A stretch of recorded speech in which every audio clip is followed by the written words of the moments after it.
Hello, everybody. Welcome to another Sunday night chat. Don't have a lot planned to talk about, but we're going to talk about a bunch of stuff anyway. And anyway, I'm going to go down the line here and let these guys do an intro. And I'm going to start with you, Alan. Maybe if I can get my thing here. All right. Yeah. Hey. Thanks, TR. I greatly appreciate you shooting me a link. First time I've ever been able to get on the big man's chat. I feel like I've finally made it. If at first you don't succeed, keep on sucking till you do succeed, I guess. No problem. Thanks for being on, man. Blue, would you like to do an intro? Well, thanks for the invite as always. Too bad we didn't start about 5 minutes earlier.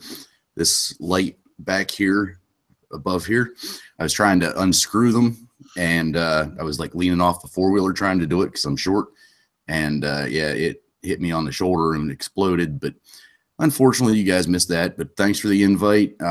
Looks like the external's starting to fill up pretty quick, so ready to rock and roll after a nice relaxing day. I can't say I had a relaxing day. It's my weekend to work, so I just got home a few minutes ago. Daniel, would you like to do an intro? Oh, thank you there, TR. Thank you for the invite, everybody out there in the chat. I just want to let y'all know I watched one of the funniest videos I seen this week. Some big old power pole from somewhere fell over, and this guy's wife and kids were telling him everything to do, and he could just say, cool. I don't know who that was, though. But did the initials blue mean anything to anybody out there? I was just impressed I got that on video. That was awesome. That was great. And actually, that video, it's almost, I've only had that up for 3 days. It's already got up to almost 3,000 views. I was like, holy balls. I hadn't seen that one yet. I watched your Ever Safe video with the kids eating a meal. But my weekend work, like I said, I'm out of the loop. It's one of my quicker videos. I think it was only like 3 minutes. I was there for 45, but I cut it way down. And long story short, we're headed to fire safety out at the one mall here. They have all the fire trucks and stuff. And I rounded this curve coming up to an intersection. And just as we pull up, an old ass rotten telephone pole just breaks and falls down into a pine tree and arcs. And it was just perfect timing. Yeah, when that tree started on fire, I actually was sitting here singing Old Christmas Tree.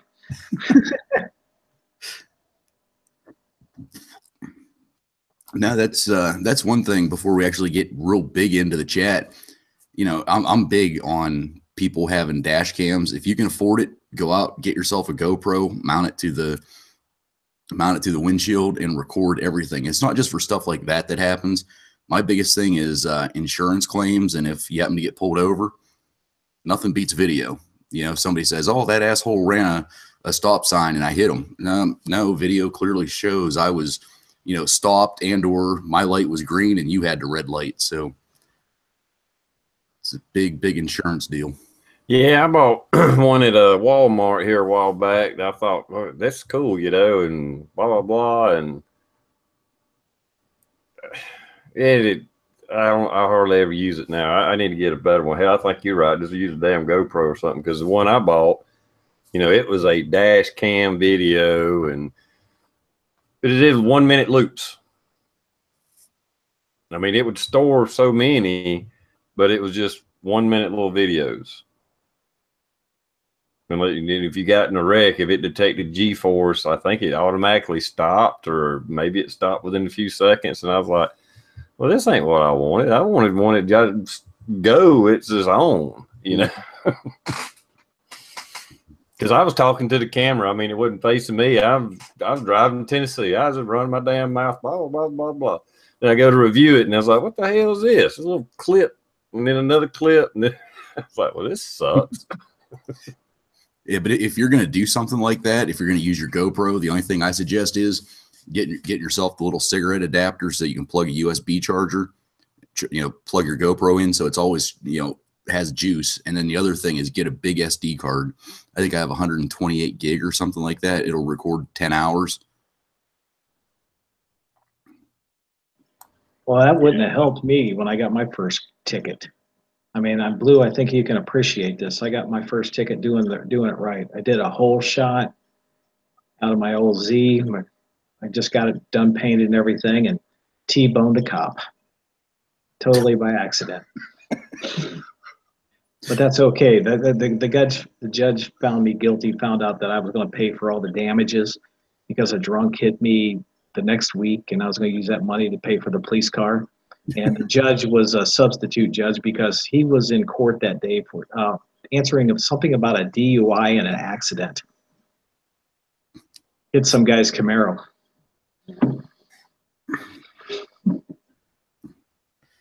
I got off work one night, and it was about 2 o'clock in the morning. I had just closed a restaurant, and I was going over to my buddy's house, and I seen my buddy turn the corner and pull in this gas station. I'm sitting in the left-hand turn lane, and in this town, there was nobody in this town around at 2 o'clock at night. And I throw my truck into reverse, and I look up in the rearview mirror, and I started backing up before I realized that I had the drapes closed on my camper shell. By the time I turned and looked over into my side mirror, wham! I'm like, what the hell? And I look over, and all I see is banning police on the side of the door open up, backed right up into the cop. That wasn't that bad. Going and paying the ticket was even bigger than that, because they just soon as they found out who I was, they're like, hey, wait a minute, just stay here. And she like radioed back, and like every officer in the station comes out clapping, and I'm just standing there embarrassed as all hell. It was only a $65 ticket, but I felt like this big. And they didn't throw you in jail for that, but they'll throw you in jail for somebody shooting at you. Yeah. Yeah. Ain't that the shit?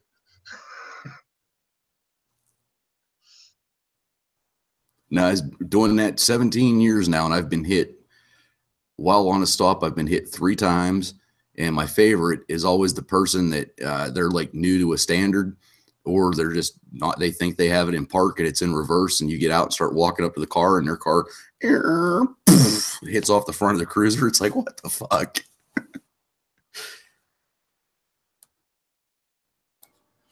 I could see that happening easily after being pulled over by a police officer, because your mind's like racing. You probably already know what you done. You were speeding or whatever, but you still probably nervous. Not that that's an excuse, but I could see that happen easier as after being pulled over. You ain't thinking straight. I always like seeing the videos of where the cop gets out of the car and his car's in reverse. It's like, whoops. I don't care who you are. That shit makes me laugh.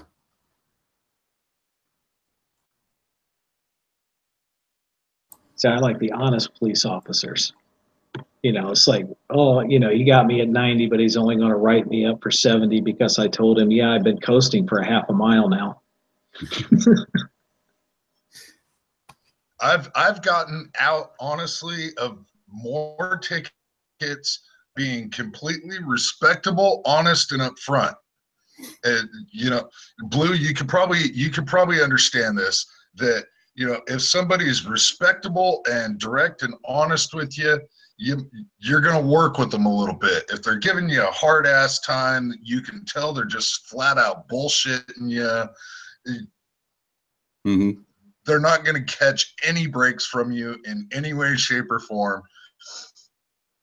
I got stopped in Texas. I was driving a truck long haul at the time, and the officer walks up to the side of the truck and he goes, "Do you have any idea how fast you were going?" I said, "Well, tell you honestly, officer, the speedometer don't go that fast." I knew exactly how fast I was going. But I told him that, and he kind of gave me a little chuckle. He's like, "First time I clocked you, you were doing 97. The second time I clocked you, you're doing 94. You must have seen me." And I tried so hard, and I was able to not say, yeah, I saw you about a half a mile before that. I was doing at least $1.20.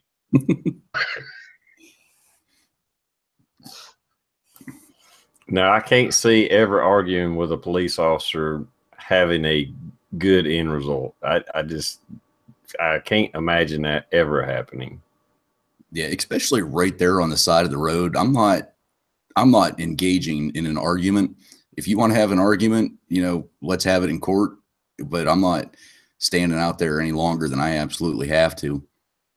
And 9 times out of 10, like what was just said, if it's shit, man, yeah, I was like, probably at least 75, 80, that type of person probably is, I don't want to say get a complete break, but a little bit easier. But you get that guy that as soon as you pull up, it's, oh, there's no way, my speedometer. I was with the flow of traffic, dude. There wasn't a car even close to you. Yeah, that type of shit. That's irritating. And they're going to take a hearing anyway, so you might as well just hit them with it right off the bat. Well, and that was exactly it. The officer ended up writing me for 11 miles an hour over the speed limit. Because I didn't try and silver tongue him. I didn't disrespect with him. I didn't argue with him. I was straight up and honest with him. And in all actuality, he could have got me really, really bad because I was doing something that I really shouldn't have been doing. And I had 2 different log books. I'm only allowed to run so many hours. And when I handed him the logbook, as I was handing it over, I seen the little mark in the corner of the logbook and realized I'm giving him the wrong book. And he opens it up and he takes a look at it for a minute and he's like, huh, that's funny. You can do 90 miles an hour from the sleeper. Oh, well, I must not have filled out my book when I started. I'm sorry there, officer. I didn't argue with him in any way, shape, or form, but he cut me off big. He let me off big. He didn't write me the logbook violation, and he only wrote me for 11 over. If it was 12 over, it would have been a much, much bigger fine and possibly some damage to my driving career. It just, he cut me off big, and the fact was because I showed him respect. I didn't argue with him. I did exactly as he instructed me to do the entire time. Yeah, just for normal traffic violation. I'm not saying every scenario or whatever, but if you're guilty, just thank you, officer. Sorry, I didn't realize I was going that fast. Or why was you going that fast? I've no good excuse. I'm going to work. No good excuse. There is no good excuse. I'm not driving my wife to the hospital because she's having a baby, or somebody cut their leg off with a chainsaw and I'm going to the hospital. Then they might be an excuse, but just no, there ain't no excuse for the most part. And don't ever use the excuse, I really got to shit. That is the word. That is the dumbest thing. You just passed 4 gas stations. You could have. It's just like don't ever use that one ever. Come up with something else. Yeah, if you're out in a rural area and you got it that bad, just stop going to freaking woods. Alan can't do that. You traded your TP. Absolutely make sure it's not within public view, because then that's an indecent exposure charge. Yeah, some of the excuses that I've heard some officers hear, it just absolutely baffles me, the things that'll come out of somebody's mouth when they're under that kind of pressure.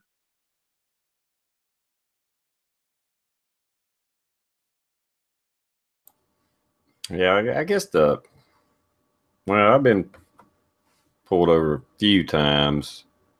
I've never had a ticket, a speeding ticket anyway. I guess the worst thing I've ever been charged with was my damn license plate expired, and I honestly didn't know it. They didn't send me my tax notice thing, and I don't look at my freaking tag. I don't. So I did have a fine for that, but I mean, that was it. I was like, no. But I have been pulled over for the local town I live in, Travelers Rest. He pulled me over for doing 2 miles over the speed limit or 1 mile. He said, I can pull you over I can write you a ticket for 1 mile over the speed limit. I was like, okay, all right. You know, the whole time I was thinking, if you give me a ticket for doing 1 mile over the speed limit, I'm calling for a fucking jury trial. I'll hire a fucking lawyer if I have to. At that point, once they hand you the ticket, that's when you look right at them and be, you're an asshole. Yeah. Now, they called a K9 unit out and everything. He kept repeatedly asking me if I had drugs in the car, and I'm no, there's no drugs in the car. I mean, I was at the point I was like, I'll piss in a cup for you if you want me to. I don't do drugs. I don't have any. But anyway, the K9 unit, they got a K9 unit in the big town of Travelers Rest, and I heard a dog bark, and I was like looking in the mirror. I was like, "What the fuck?" And they pulled a K9 unit out. Damn, do I look that bad? Do I look like a fucking crackhead or something? They didn't have a K9 unit. They had it on recording, so they put it on to make people think they had it out there. Yeah. They do actually have a K9 unit. They Travelers Rest is located. It's like in between Greenville and Hendersonville, Brevard, North Carolina, which also I-26 is nearby. So somebody from, some other bigger, it's like a cut through to get to Greenville. So they get some drug trafficking through here, and I'm sure they've made a few big busts, but still seems kind of ridiculous to me. I mean, but whatever.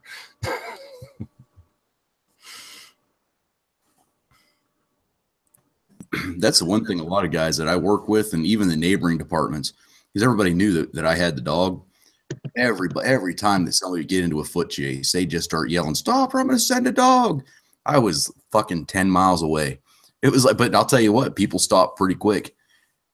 That's one thing. I mean, I've taken, hundreds upon hundreds of freaking bites in a dog, like in a suit that you're supposed to wear to take the bites. And that still hurts like hell. I'd never, ever, ever want to get bit by a dog like that. I mean, you're running and, most people on adrenaline, you're maybe at 13, 14, 15 miles an hour.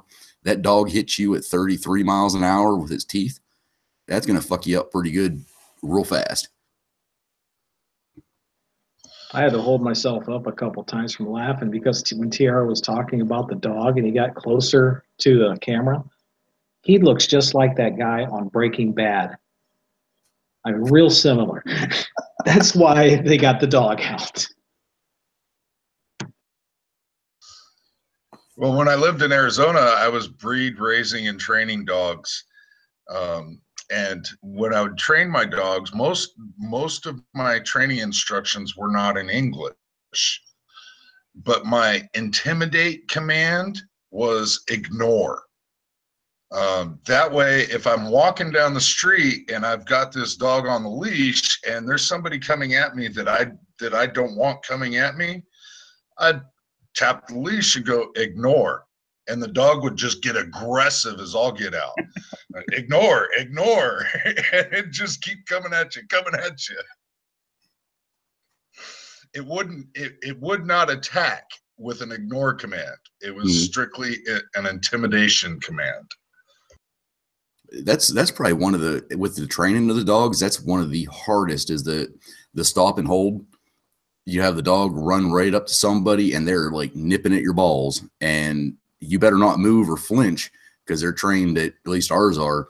If you flinch, you're getting whacked. And but that command, they will run at you, and it looks like imagine a skier, like whenever they stop and that powder comes up, but do it with like grass or gravel or something, they will stop right at your nutsack and just start barking. And if you move, whew.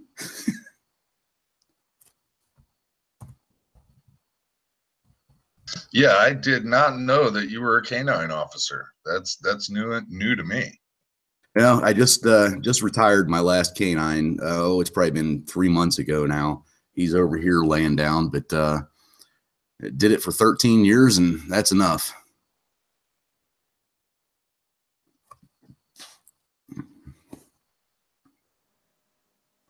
Well, I'm glad to see, like a lot of officers, that you kept your partner. Yeah, it cost me a lot of money though.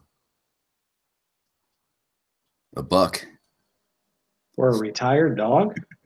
Now they most departments, they want to show that there's a transfer and you have to put a monetary value on it. So if he bites somebody at my house, they charge me $1. Okay, well that's cool. I thought he was going to tell me like they charged you $10,000 or something. Right. No, they were cool about it. They could have been assholes about it, but they weren't. They were good about it. Of course, I mean, he's 13 years old or 12 years old. So, that's not like I was retiring and he was, a 2 or 3 year dog. They could have sold him to another department already being trained and made back at least probably what they spent. But yeah, I would imagine that would probably getting to retirement age for a dog, police dog, that is. Yeah. Shit, he should have been retired by like 3 or 4 years ago. Most shepherds on the job, they last 7, 8 years. I was real lucky.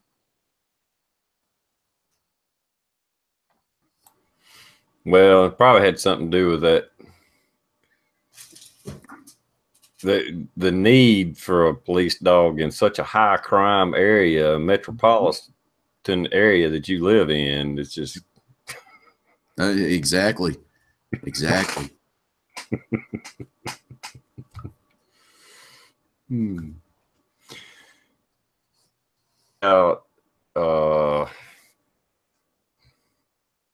don't know if you said it was a town or a city you live near or in or whatever, but probably about the same as mine. Maybe the area, 4,000 or 5,000 people or something like that.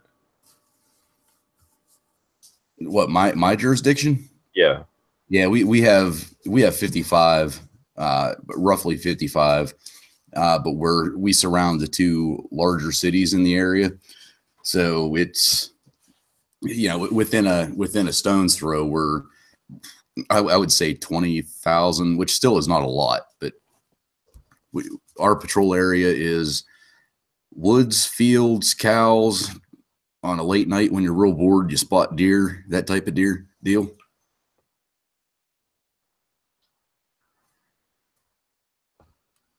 Trying to get him to jump up here in front of the camera, but he's too old. He doesn't want to jump up anymore. Screw that. I'm comfortable right here. What do I need to get up for? Exactly. I don't need to do that shit anymore. I'm retired, bitch.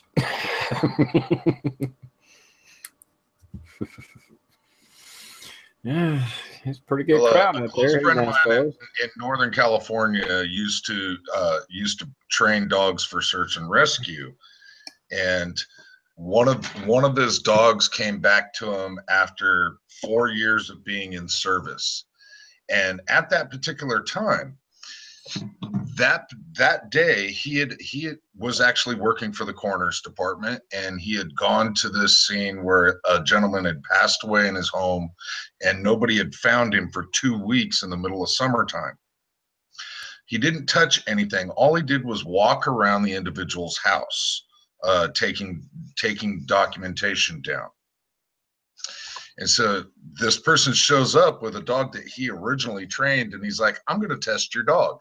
And he went out and he got all the shoes out of his closet and lined them up down the hallway. And he's like, all right, run your dog down that hallway and let me know if he alerts on anything. And sure enough, that dog alerted to the pair of shoes that he was wearing, even with booties over his shoes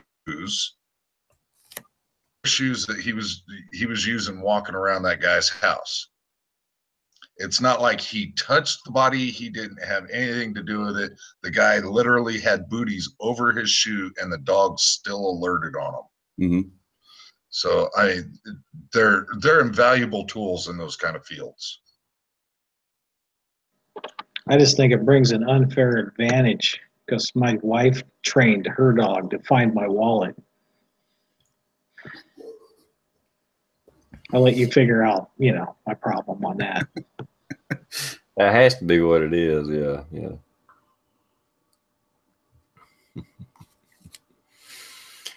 Okay, we can move on. Right before we started the chat live, we were talking about new gun laws, or not. They're introducing. I'll go ahead and say I don't think any new gun laws will have any traction. I don't think they're going to go anywhere. They try to pass gun legislation every year, period, and they don't go anywhere. And what little bit I've heard of that, what is it, $3.99 or $3.99.99, whatever it is. I don't see it going anywhere. That's just me. I'm not being optimistic. I just know it's a knee-jerk reaction, and we got a Republican Congress, a Republican House, and a Republican president. Not that they haven't passed gun legislation before, but I just really don't think it's going to go anywhere. I think it's just smoke and mirrors, and they're trying to make it, even the Republicans is for it, just trying to make it look like they're doing something. And the problem, I said it on another chat, the problem with them wanting to, okay, the gun, say they want to ban the bump fire stocks.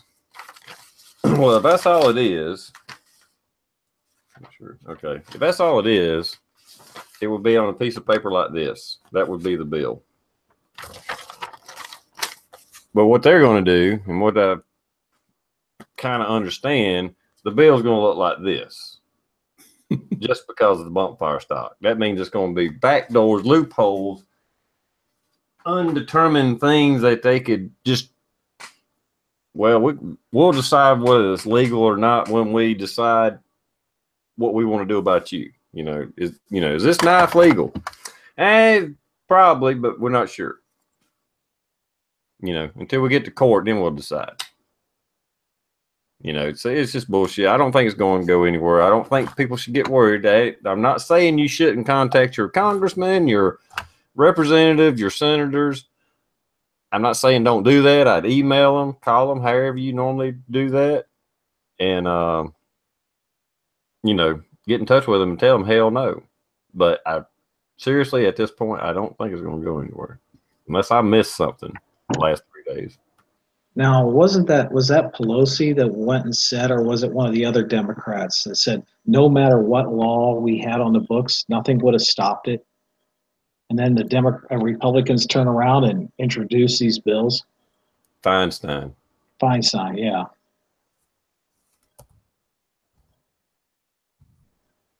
Yeah, that's kind of weird, a Democrat. That's one of the big dangers on this 3999. I see a number of different faults in this particular one, but they've got a lot of Republicans that are signed up for this bill. Turncoats is the proper terminology in my world, at least my politically correct terminology. I call them absolute turncoats. There's too many loopholes in this law, and what it eventually is going to end up being able to be used, it's going to take away competition triggers, it's going to take away echoes, it's going to take away all these numerous things that aren't bump stocks. It leaves too many things open, it leaves too many loopholes available. The terminology of the law is too broad. It's something that just, it needs to get stopped. Even if you're a person that's like, fine, let them take bump stocks, whatever. This particular law isn't going after just bump stocks. It's not. They're using that as the premise of it, but go after all these other things. Like I've said before, it's an accessory. Well, they're going to go after all these other accessories that supposedly increase your rate of fire. Yeah, that could be any custom trigger. Hell, they could go after hand guards. Oh, that gives you a better grip. I mean, you know, you just go on and on and on. But for those that don't know, there's already federal law on the Second Amendment, and right there it is. And that's all you need. That's it. There you go. There's our federal law on the Second Amendment. And as far as I'm concerned, that's the only one it should be. As far as I feel, according to that, I can have bazooka, tank, full auto, whatever, belt fed, it don't matter. That right there tells me I can have it. Then if I break the law with it, then that's the law that I'll have to answer to. You cannot legislate morality. Period. As of what was it, yesterday or this morning or last night? The truck bomb that went off in what is it? Somalia, Mogadishu. I don't know how to pronounce it. 231 people got killed, 280 more injured so far. I mean, I know it's Somalia, but you can blow up a truck any damn where. So no law is going to stop that. You can't, just like the guy that shot at Vegas. Okay, there was 20,000 people at that concert. Well, but people really wanted to kill some people. A damn truck bomb would have been a lot more effective than that horse shit that happened. I mean, just saying, if evil people or people with a set goal to do something bad, there ain't a damn thing you can do about it. If people want to kill somebody and they're willing to take their life to do it, there ain't nothing you can fucking do about it. Period. And that's the thing. Look at all these mass shootings we've had within the last decade. How many of the people are still alive? Not many. I mean, there's a couple, but there ain't many.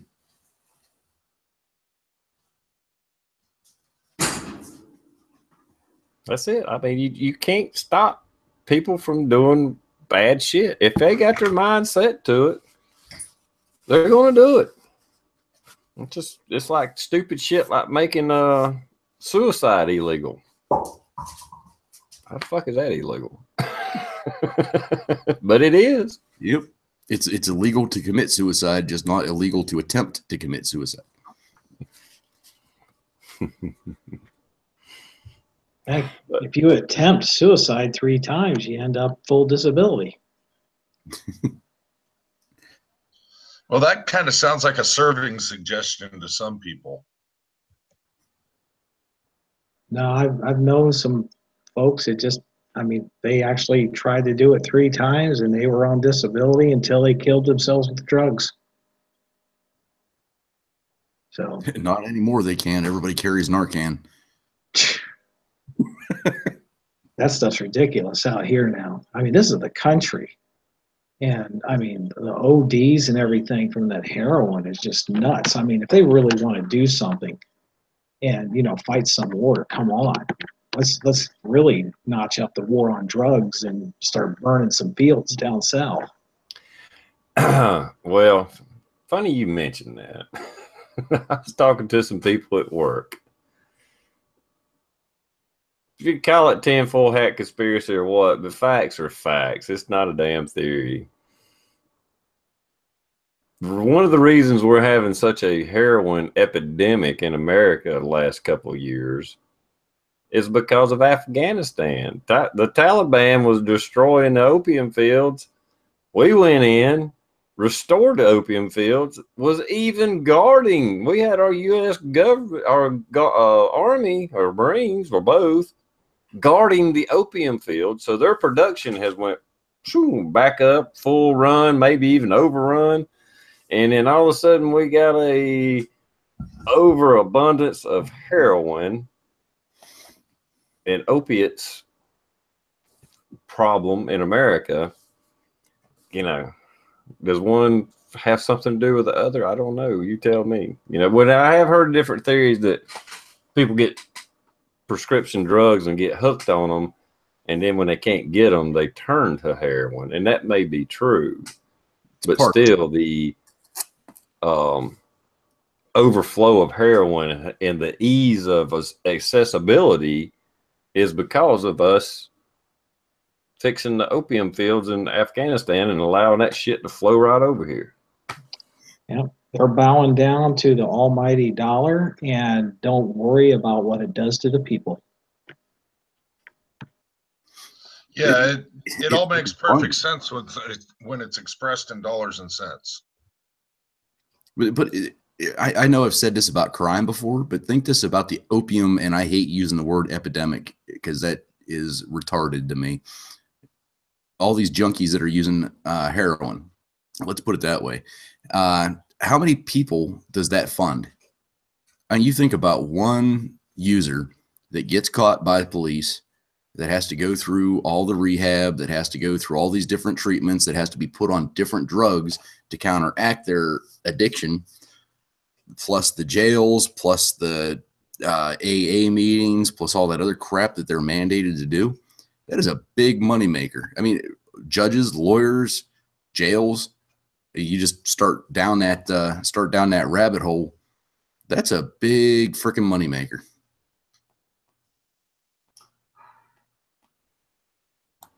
Oh yeah, the whole thing is a, you know, I've come to a conclusion on a lot of conspiracies. It's not always control. It's not always some big evil plan. A lot of times it's just fucking greed in a system set up to feed the ones at the top that's involved. You know, so I mean, there's a lot of different angles on why things happen, but you know, I mean, the CIA needs funding.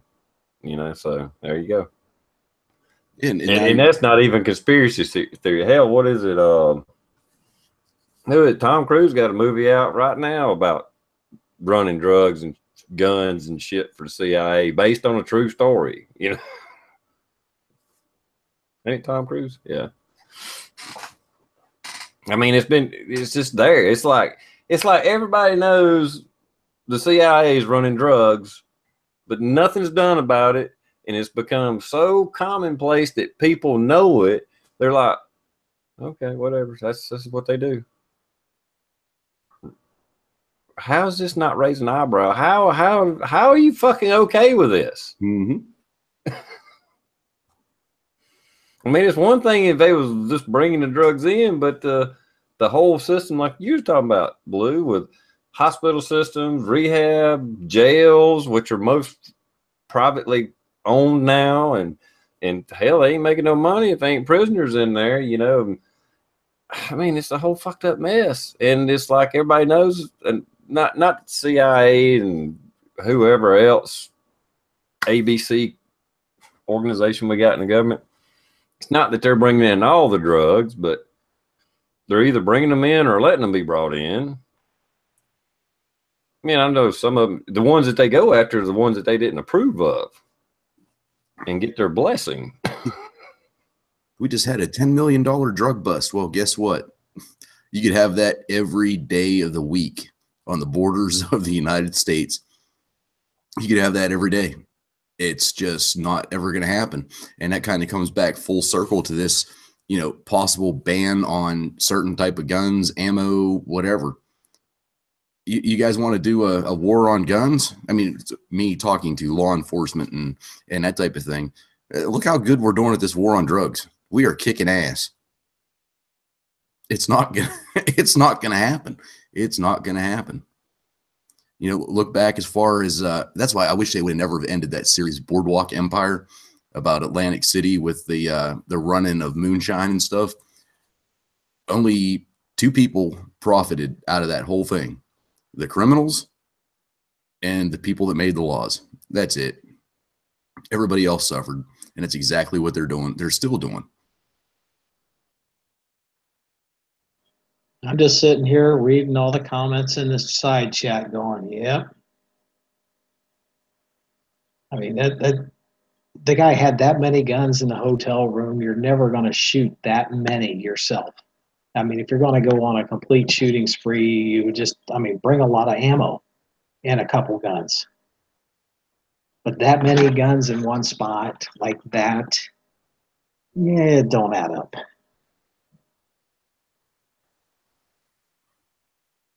No, it's absolutely insane that something like this, every time there's a a Pro 2A bill that's getting ready to be voted on, something like this happens. Call it a coincidence, whatever you want to do. But the knee-jerk reaction laws that are happening because of this horrific event just seems a little too much, a little too fishy, that all these laws have surfaced out of nowhere. Now they're talking about requiring IDs to buy ammunition. So it'll destroy buying ammunition on the internet, and you'll have to show your ID in order to purchase ammunition. That's another one of the laws that I'm really hoping that there's going to be no weight behind. But it's one of the laws that people have signed up for. A number of people have already signed up for that law. It's scary as hell. Like I said, I think it's a bunch of talk right now, but be vigilant. I mean, you know, like I say, contact your people in your state. Let them know you don't want that, and it's stupid. It ain't gonna stop anything. Blah blah blah. Say what you got to say, because they done made up their mind what they're going to do. But just let them know anyway. But I still don't think it's going to go anywhere. I just don't. Those laws, that book of laws has been sitting on a shelf for years. It ain't like they just whipped that shit up. Just like the Patriot Act. They didn't whip that up after 9/11. It was already there. They already had it. They just needed an opportunity to implement it. My daughter came home from school. She's having this discussion with her English teachers. She was discussing it with the whole English class about how bad bump stocks are, and this is common sense and all this here. So you got high school teachers in there talking to our kids. So, you know, they don't get this round. Well, here in about 4 or 5 years, these kids can vote, and they're being programmed right in school. So it's common.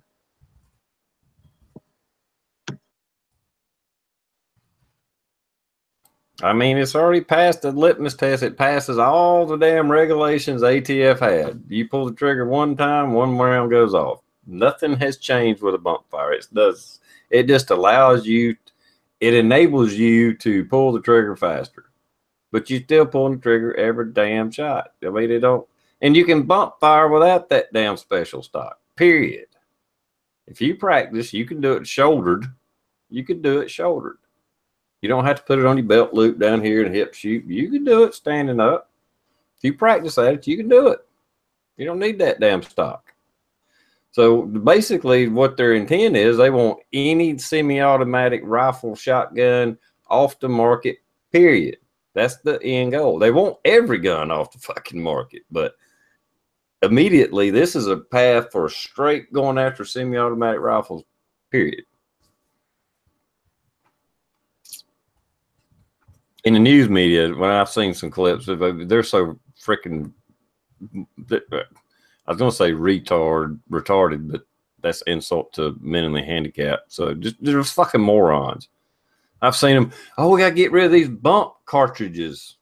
And, you know, and then I've seen somebody put together a bunch of clips, and the ghost gun guy and the girl that the woman on some kind of city council that thinks, well, you know, if we go ahead and limit them now, eventually everybody will use up their 30-round magazines and they'll be gone. Like you buy them loaded, and once you use them, you throw away, you know. No, even the cabinet makers are making this specialty reloader that makes it so you can reload them faster. That's going to be banned.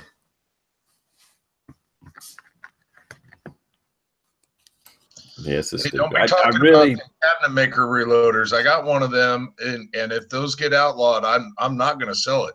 I'm going to hold on to it. Well, I might sell it if it hits like $8,000.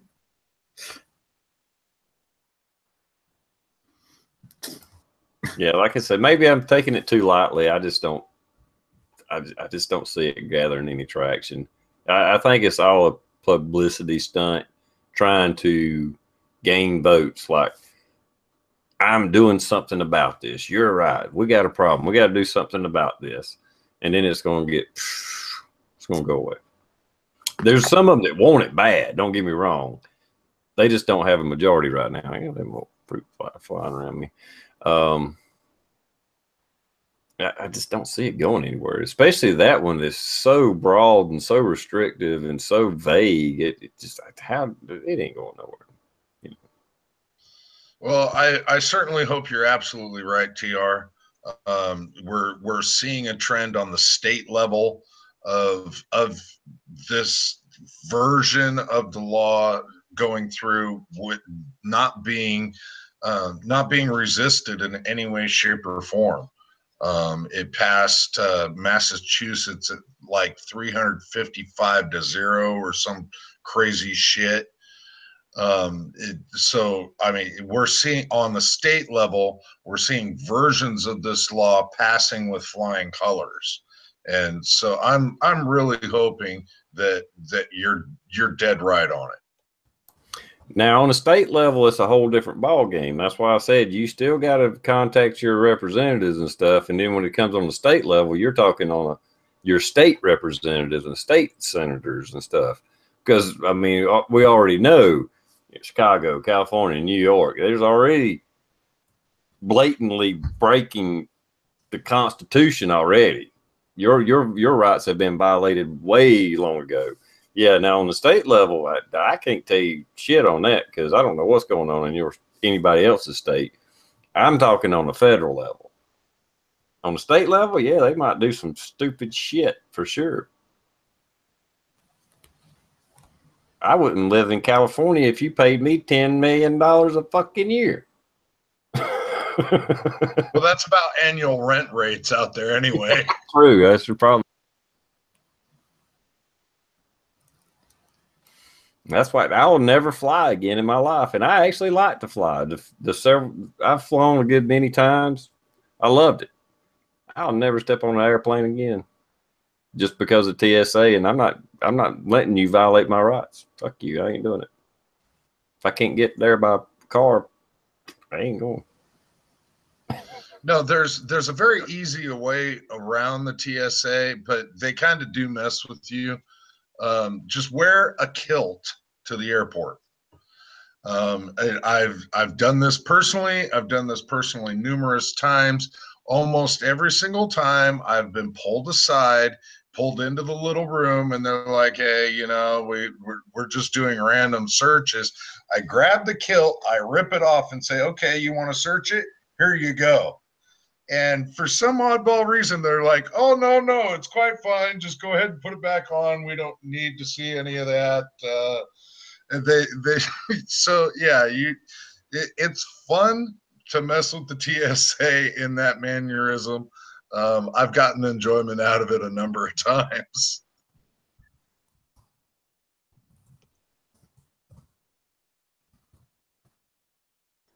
An image I cannot get out of my mind.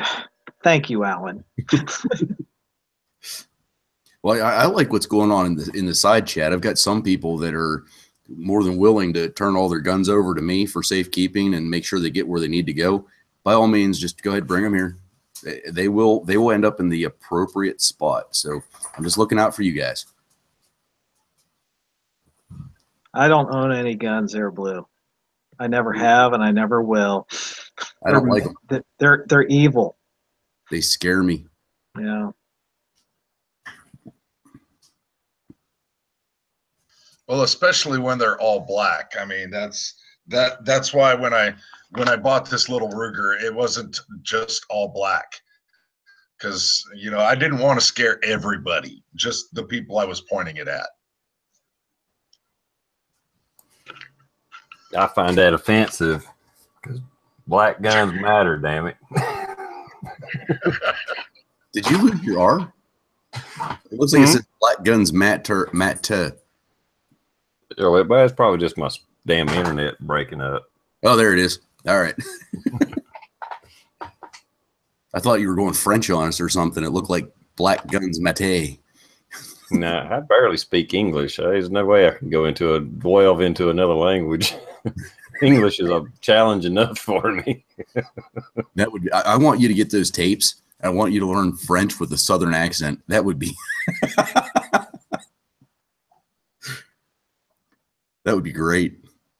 Even Spanish. Could you imagine Spanish with a Southern accent? That was really hard to do. That was really hard to do. French with a Spanish accent, I'm not even sure if I could come up with that. Because esto parlez-vous français? I can't do it. Yeah, it'd be a train wreck for sure. It's almost a good challenge to do, but I just don't see it happening. I ain't got time to even think about it. I might try to learn a sentence or something, maybe. I still haven't watched your assault stick on the worms video. I was too scared. I think it worked. If I'd have planned it out, I probably could have done it. I just threw that together. But yeah, and some people caught that. I missed one because I was on this little bank to start with, and there was a tree over here, so these roots were they were exposed. And about 3 minutes in it, I'm over there beating the hell out of that stick, and I found a few. One comes out from under the roots that I missed. I mean, these damn things were fucking huge. And but yeah, it worked. With a little practice, I could see how I could do it better. That guy that I left a link to, Worm Getter, what he does is he'll stop, he'll put the stick in, he rubs it on his because he's got little knots on it. And, he'll do it for 30 seconds or whatever, and then he'll move a few feet. He just keeps moving. So you get one here, get one there, get one here, get one there. And in your, I tried it in just 2 locations. I was just doing it for, worm drumming, probably is what it's called, stump. But it works. Works great. You just have to remember, TR, in your worm getting videos and your shooting videos, wait like 2 or 3 seconds after the last big rap before you start talking. Because have you noticed that your camera picks up the raps, but it must have like a filter in it so you don't blow it up, that your voice is like real muffled. That's the only thing I don't like about that camera is that loud noises, it shuts the volume way down low for a few seconds until it's, normal again. Then it picks back up. So yeah, I've done a lot of shooting videos where you barely hear me talking. I keep forgetting about it, I've tried to go in and see if I could turn that off, but I can't find it. I'm sure it's probably for self-preservation of the mic, and that's why they got it built in. But yeah, I never think about it until afterwards when I'm editing it, and I'm like, damn.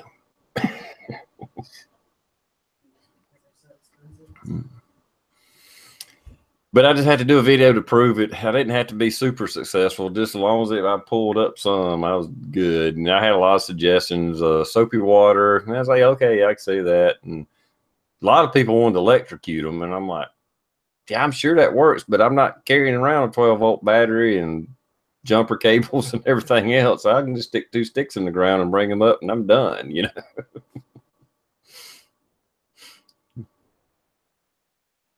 I wonder if that bone growth stimulator I got would work on those worms. Just a little bit of electrical charge going through the ground. Now, you do remember what I was talking about, don't you, Blue? I'm sorry, I missed part of that.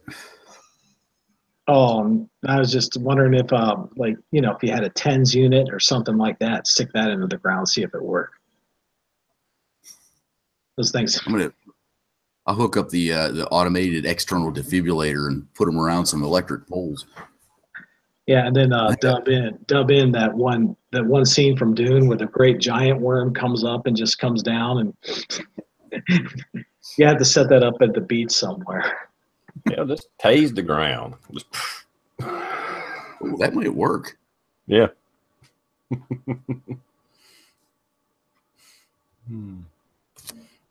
Why do you need another taser insert? Well, I was going fishing. Needed some worms. Accidental discharge. Why did I find this YouTube video of a taser being shot to get worm? That wasn't me.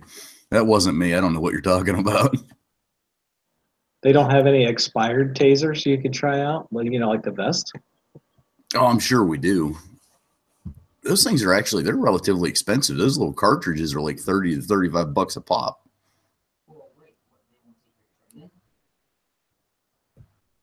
Well, they charge that for them because they can, and there ain't no competition. Right. Police are going to buy these. It don't matter if we can charge $100 a pop. They're going to use the hell out of them. I'll tell you, the one thing that I want to get my hands on, they came out with those taser shotgun shells. Have you guys seen the videos on those? Holy shit. It looks like a rocket basically coming out your shotgun, and it's good up to like 100 yards. And it hits you and it sticks. And as soon as it hits you, the tail falls off of it. And it's, I forget how long the lead is on it, but it'll like swing down, and it's like, I don't know, some type of, not elastic, what's that stuff called? Velcro. It's like some type of Velcro material, and it sticks like to your leg or to a different part of your body. And that will drop people real quick. And that's a long ride. The normal ride on a taser is 5 seconds. I think that one's 30, because they figure if you're using it, you're at a long distance. So they give you 30 seconds to close that gap. I want to get my hands on those. Well, the problem is you're going to be using them for catch and release deer hunting. You know, you tase them long enough to get your picture, and then boom, bye, Bambi.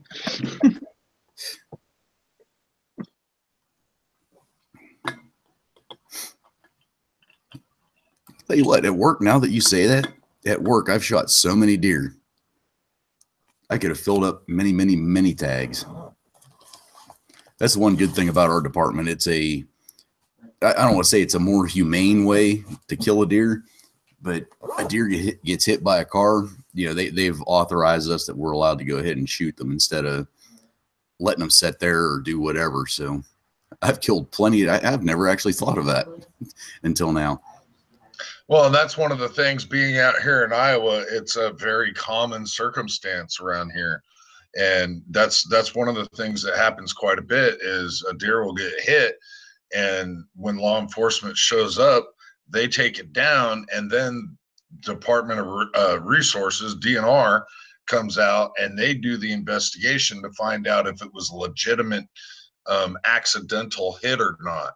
And if it was a legitimate accidental hit, the first thing they do is offer the carcass to the person that hit the deer. Yeah, we're even more redneck than that. We don't even contact the game commission. We basically tell the person, look, it's dead. I'm leaving. If it ends up gone, it ends up gone. But if it doesn't end up gone, I am broadcasting this to Scannerland with the exact coordinates of where this deer's laying. It'll be gone in 10 minutes, guaranteed. Yeah. Here they just, I mean, I had a deer hit in front of my house 2 days ago, and I would have taken it, except the back end was just ground up. But they just give you a pickup slip right there, and it's a legal tag. And a lot of people that do dog rescues, they'll pick up the older ones like that, and they make it into dog food.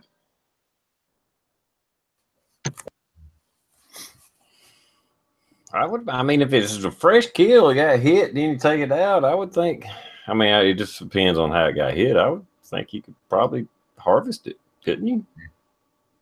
Yeah, 9 times out of 10, unless the semi hits the damn thing. Well, yeah. You can at least get most of it. I mean, there might be a front shoulder that's bad, or maybe a hind quarter that's bad, but that's still a lot of meat. You know, why waste it? And that's the way I look at it. We have enough people living in our area that, you know, they have a hard enough time making it paycheck to paycheck. I'm not going to bust their balls if they take a deer that's hit and dead. I mean, is that bad on me? Probably, but I mean, I'd rather do that than let it sit there, and then 2 days later, the Department of Transportation comes along with a big ass bucket of lye, and they just spread it on it to help with the smell while it decomposes. You know, let it go to use. Well, and like you're saying, with it being hit by a semi truck, I have hit a deer with an 18-wheeler at about 85 miles an hour, and there's not much left of that thing when you're done. It sucked up underneath my bumper, and all I saw was spray coming off the duals of the trailer. Yeah, within, 50 feet of where this buck got hit the other day.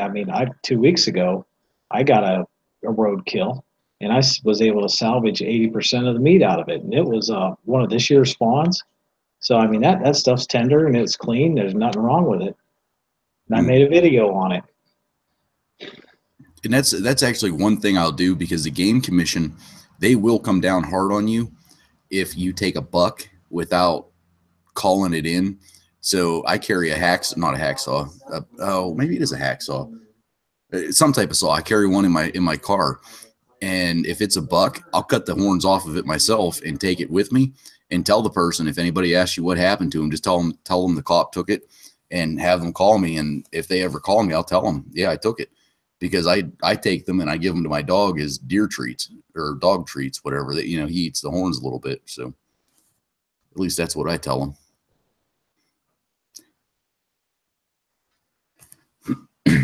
Speaking of deer and cars, I don't think I said this on the chat, but it's just within the past week, as I was going to work and getting to an area where there's some red lights and stuff, and it's fairly thick traffic, just 2-lane road, residential, blah, blah, blah. So we're normal distance from each other, doing about 35 miles an hour both ways. It's just car. I seen something in the corner of my eye, and I thought it was a dog or something, whatever. And I looked as I turned, I'm going this way. Here comes this, and oh, fuck, it's a deer.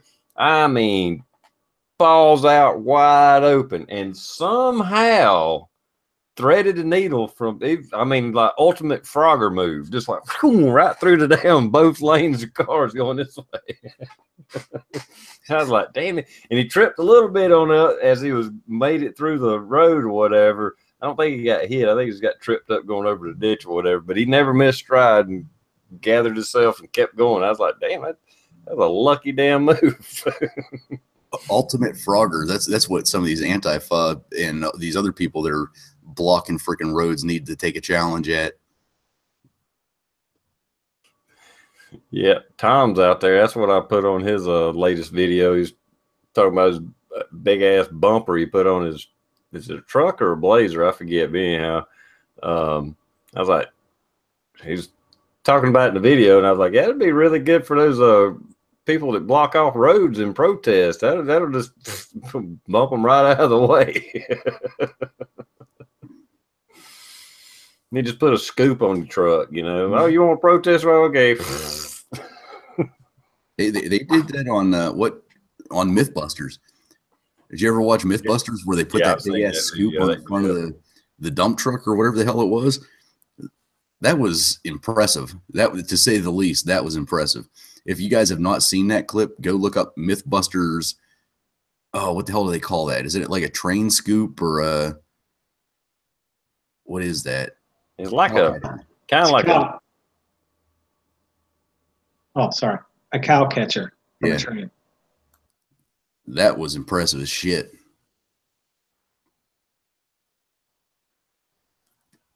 Now Tom needs to put one on those there on his Suburban.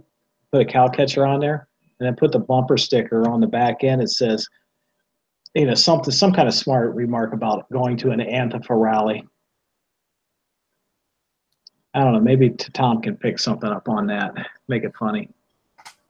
Well, they've been, I don't know how many. I know at least one, if not several states have made it legal to bust through the lines. Not necessarily at 50 fucking miles an hour, but if they got you stopped, you can just push them out of the way. If they don't get out of the way and get run over, oh well. Mm-hmm. You threatening violence and stopping somebody on the side, in the middle of the road.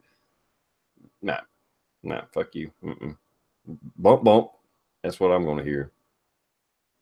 Well, they coming after me. Well, I probably shouldn't say it. I don't know what would be better. Just go ahead and run over them, or would it be better? You tell me, Blue. What? This is going to vary state to state. All right, I will get off on a tangent here.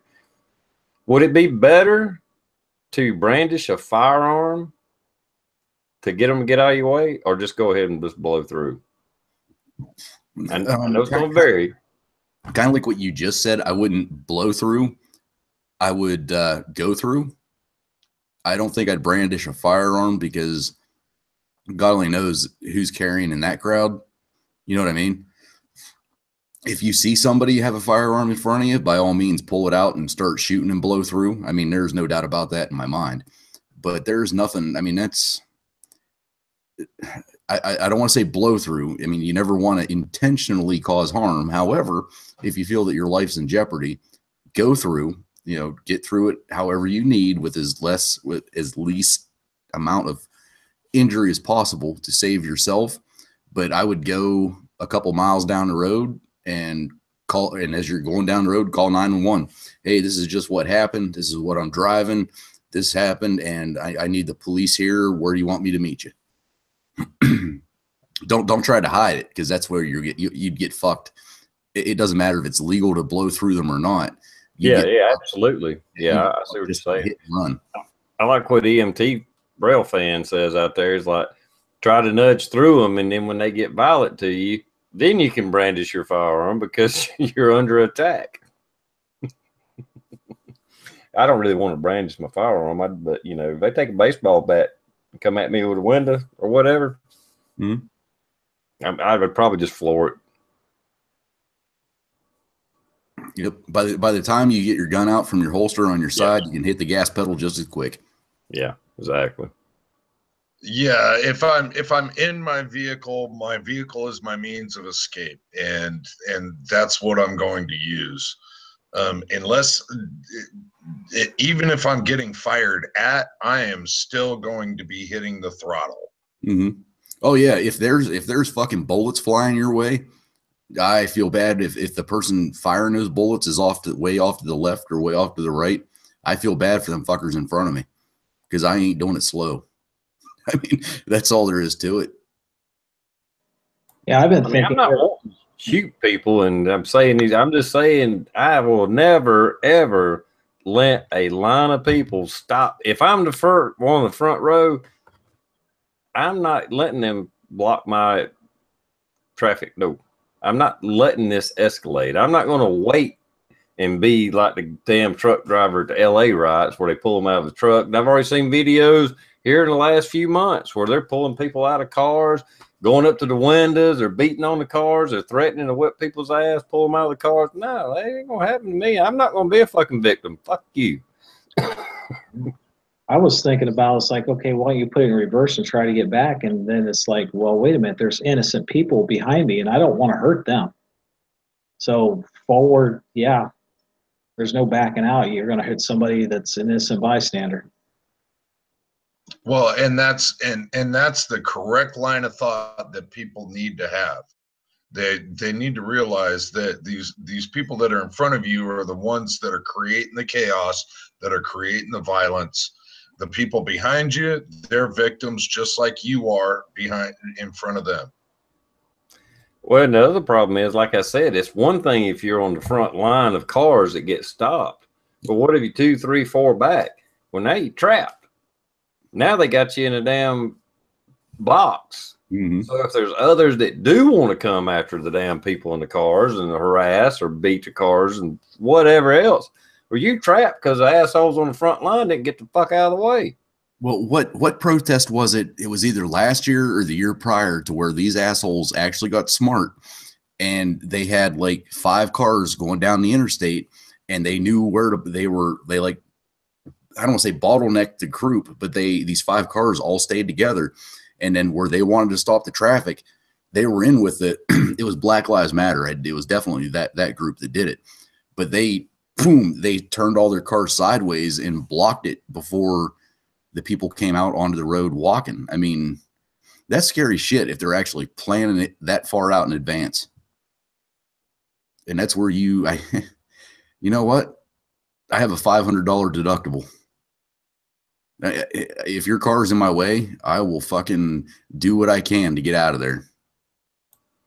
Yeah, I drive a 4-wheel drive truck. I don't even have to do it fast. I could probably just ease up to you and just put her in 4-wheel drive low and just plow through. depending on what kind of cars it is. But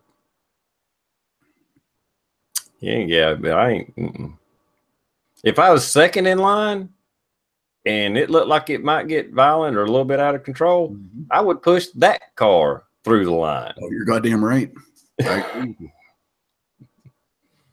mean, really. I really don't think we have to worry about that in South Carolina. This is more liberal-minded towns this shit happens. I mean, even when it happens in the South, it's going to be Charlotte, Atlanta, maybe Raleigh or something like that. I mean, it's going to be in your bigger liberal. I can see it happening in Charleston. But Greenville. You're a small town just like I am. You know, I would hope that our kids in our areas are raised better. It's not one single individual. It's that mob mentality. Let's say that a high school, it doesn't have to be a local college. It could be a high school. A couple people start this, hey, we're walking out at noon and we're blocking these roads. You know, it's a bunch of kids that are, you know, freaking doing whatever just to follow the group, and they go out onto your local road and block it. I mean, that's the shit. I mean, I hope this is the worst that it gets in a small town, but it could happen. I mean, and do local police have a plan, you know, a plan of action if something like that happens?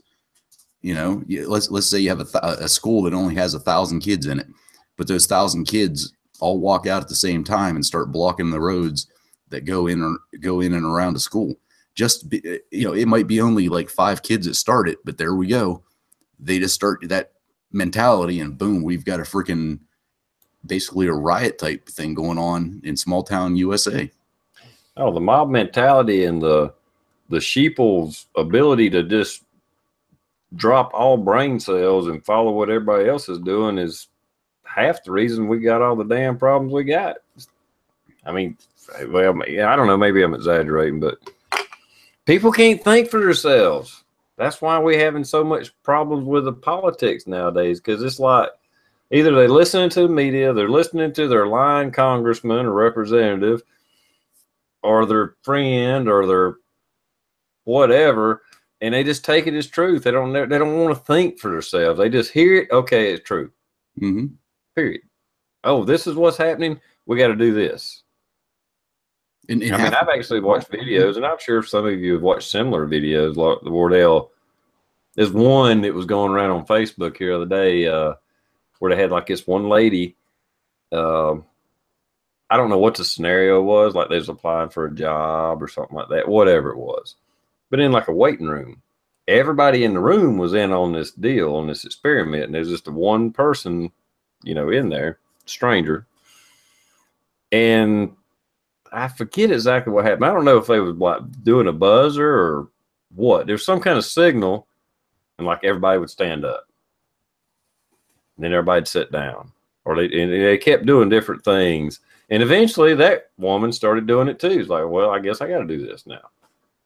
You know, it's just like mice in a maze. Is whatever. Well, that ain't a good example, but it was just kind of weird. It's like, would you really do that? I don't know. I don't think I would.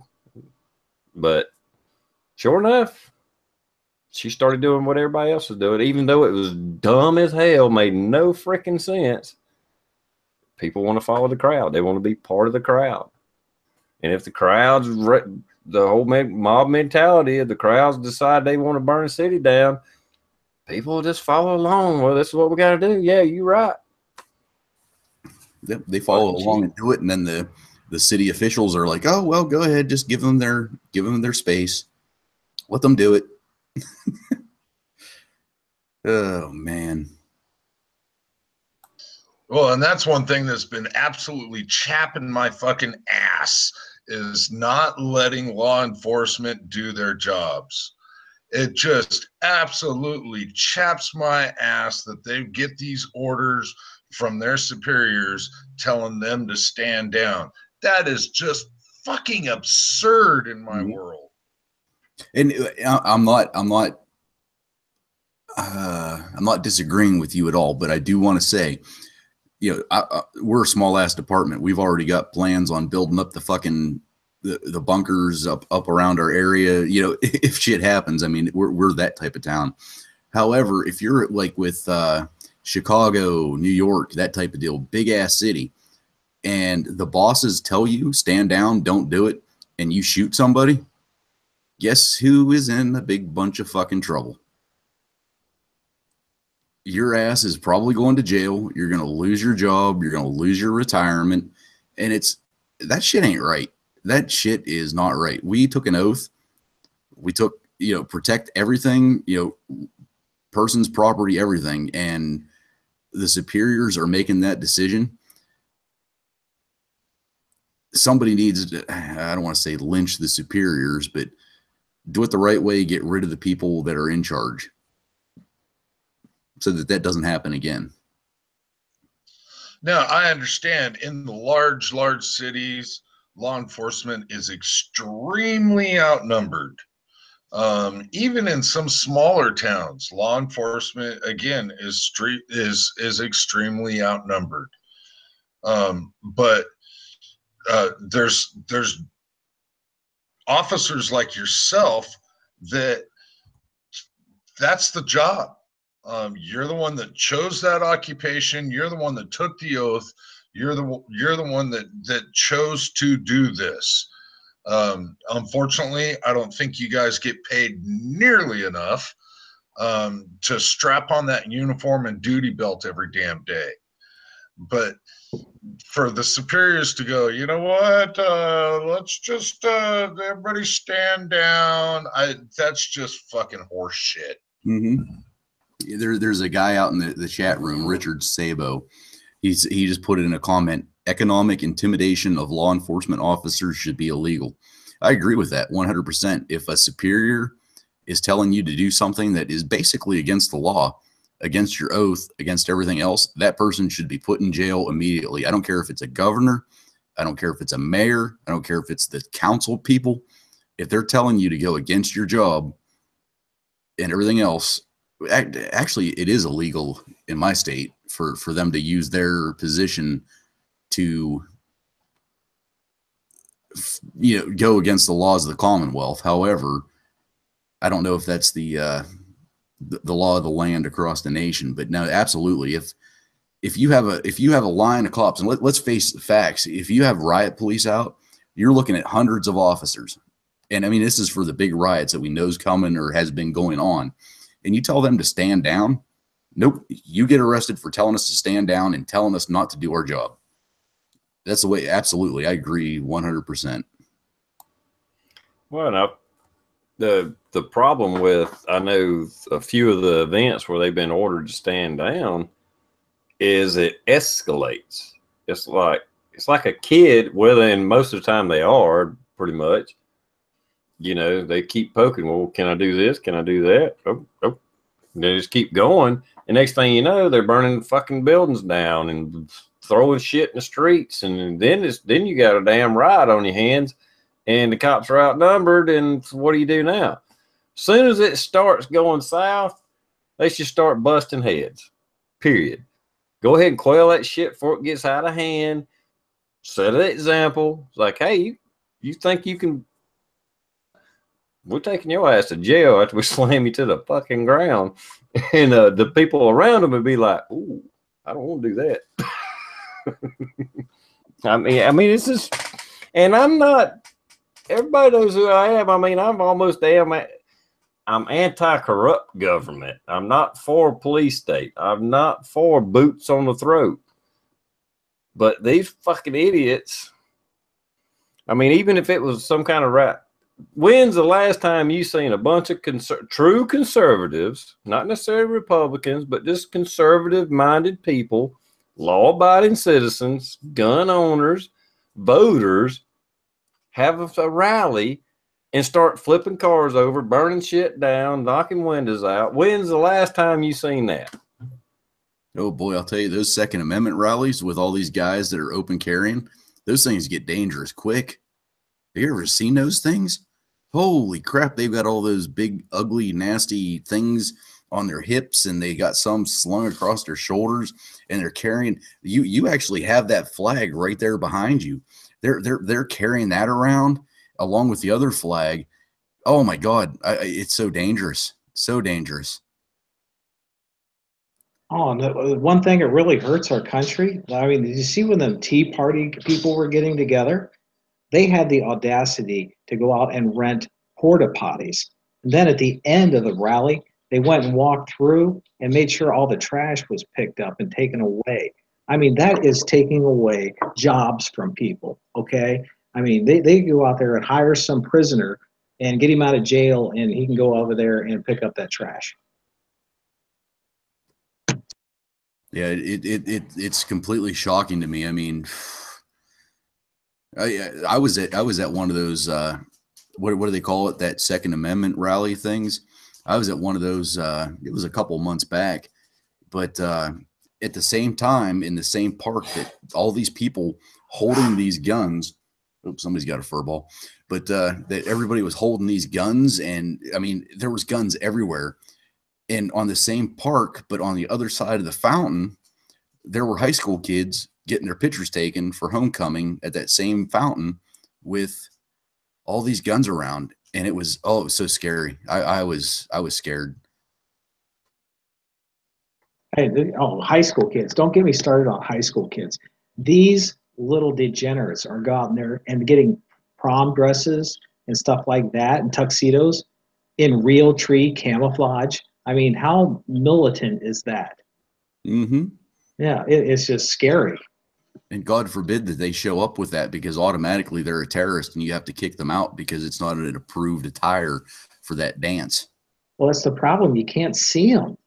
They're like ninjas. They're hiding it. Who knows what they're doing?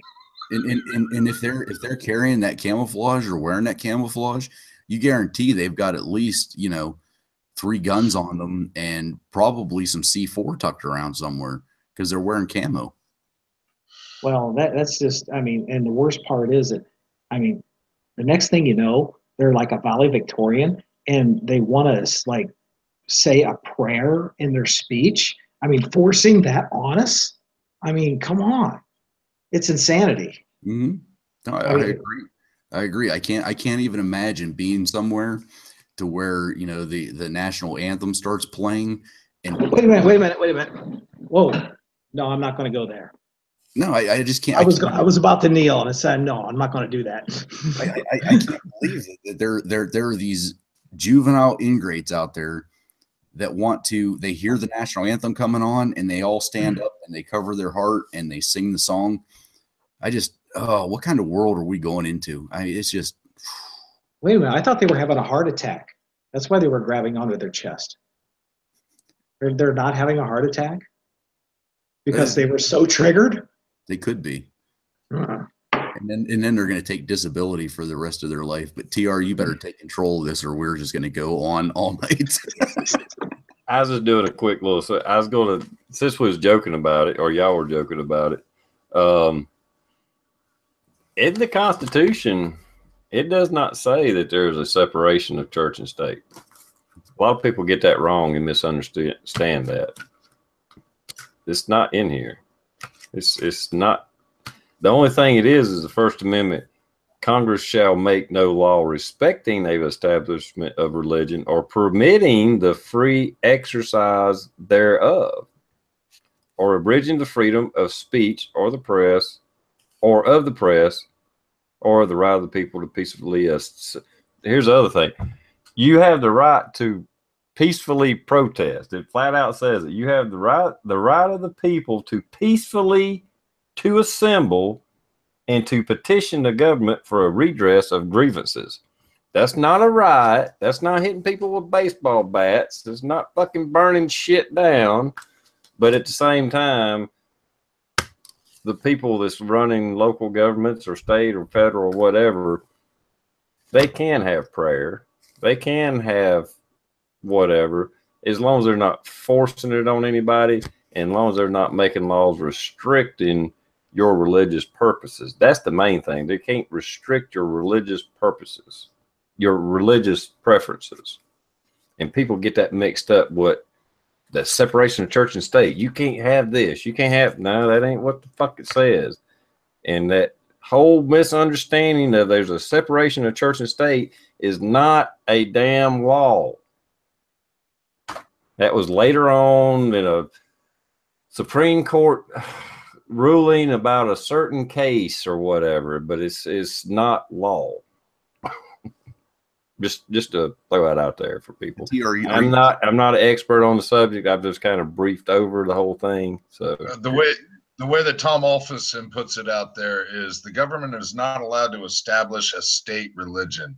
And so we're allowed to believe whatever we want to believe and practice whatever we want to practice, as long as it doesn't violate anybody else's rights. What's the harm? And that's what our forefathers believed, is you believe whatever you want to believe, you practice whatever you want to practice, as long as it doesn't violate anybody else's rights. You do what you do, and that's that. I just want to bring that up because we've talked about it here lately a little bit about these people wanting this park bench. You know, Blue, you had that example. Park bench, and seeing they was bringing up the separation of church and state and stuff like that, and seeing they're totally missed that. There's not a law about that. You know, like you said, like Tom said, the state can't make you. This is the state religion. Mm-hmm. That's why as long as when people cry and whine, in which I know there's examples where they're trying to make it happen, but like Sharia law, we don't give a shit about your Sharia law, and we're not going to enforce it, and you can't fucking enforce it. Exactly. You can believe in the religion, you can believe in all that, but as soon as you take action, which is an assault or stoning somebody or beating somebody for that, because it's under your religious law, no, you have the right to your religion. The law means nothing. Yeah, your Sharia law, if you chop somebody's hand off or you rape a woman, as far as I'm concerned, we put you under the fucking jail. I don't give a damn what your Quran says. I hate to be saying, I'm just saying. There is a reason. There is a certain amount of separation of church and state, but that doesn't mean you can't be religious and can't believe in the faith of however you want to do it. But when it comes to the laws, you know, our basic laws, and for the most part, other when you get into business law and regulations, that's a whole different fucking ballgame. But, you know, you can't steal from me. You can't assault me. You can't rape a woman. You can't assault, kill me. The basic laws are there to protect everybody. I don't give a damn what your religious law says you can do to somebody. That's why we got courtrooms. Mm-hmm. And you'll go to court. Yep. And your religious law is when you were judged once you were dead.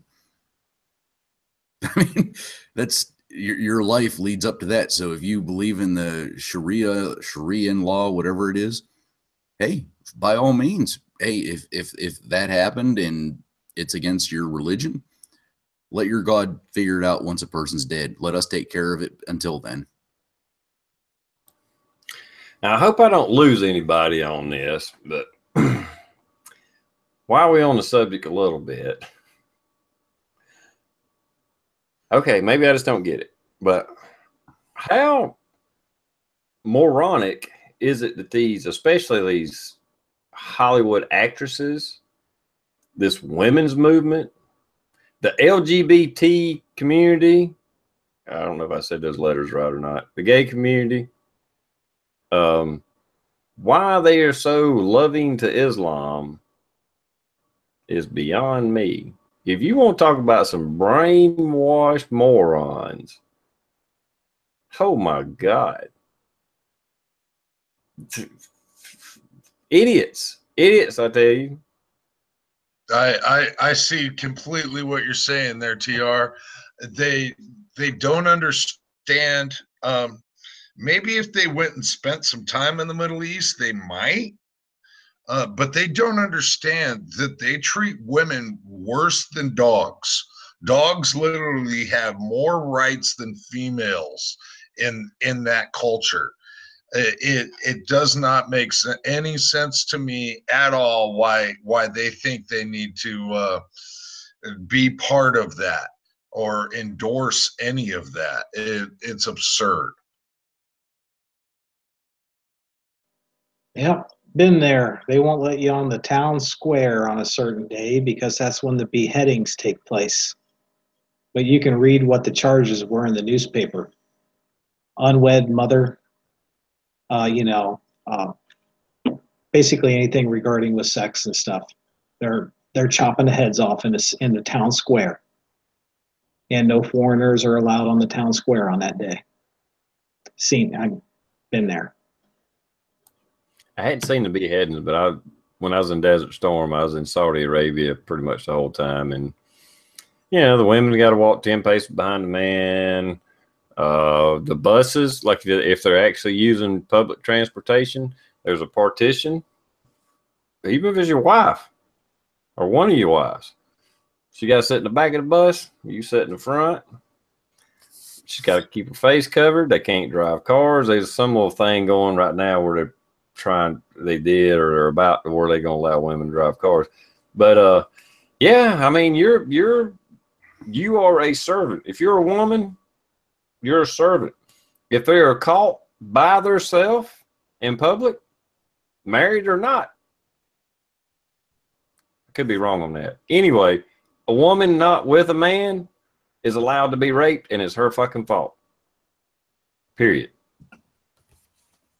But yet these women, the Madonnas and the gay community, they fucking throw gays off fucking buildings pretty much for fucking shits and giggles. Because it's totally fine.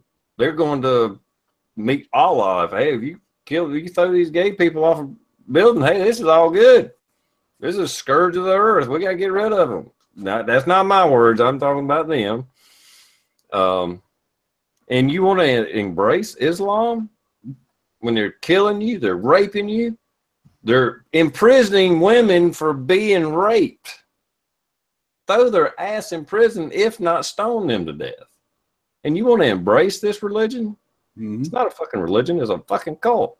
But if you actually look at it, TR, in Hollywood, with all this shit that's coming out with that film producer or director or whatever the hell he is,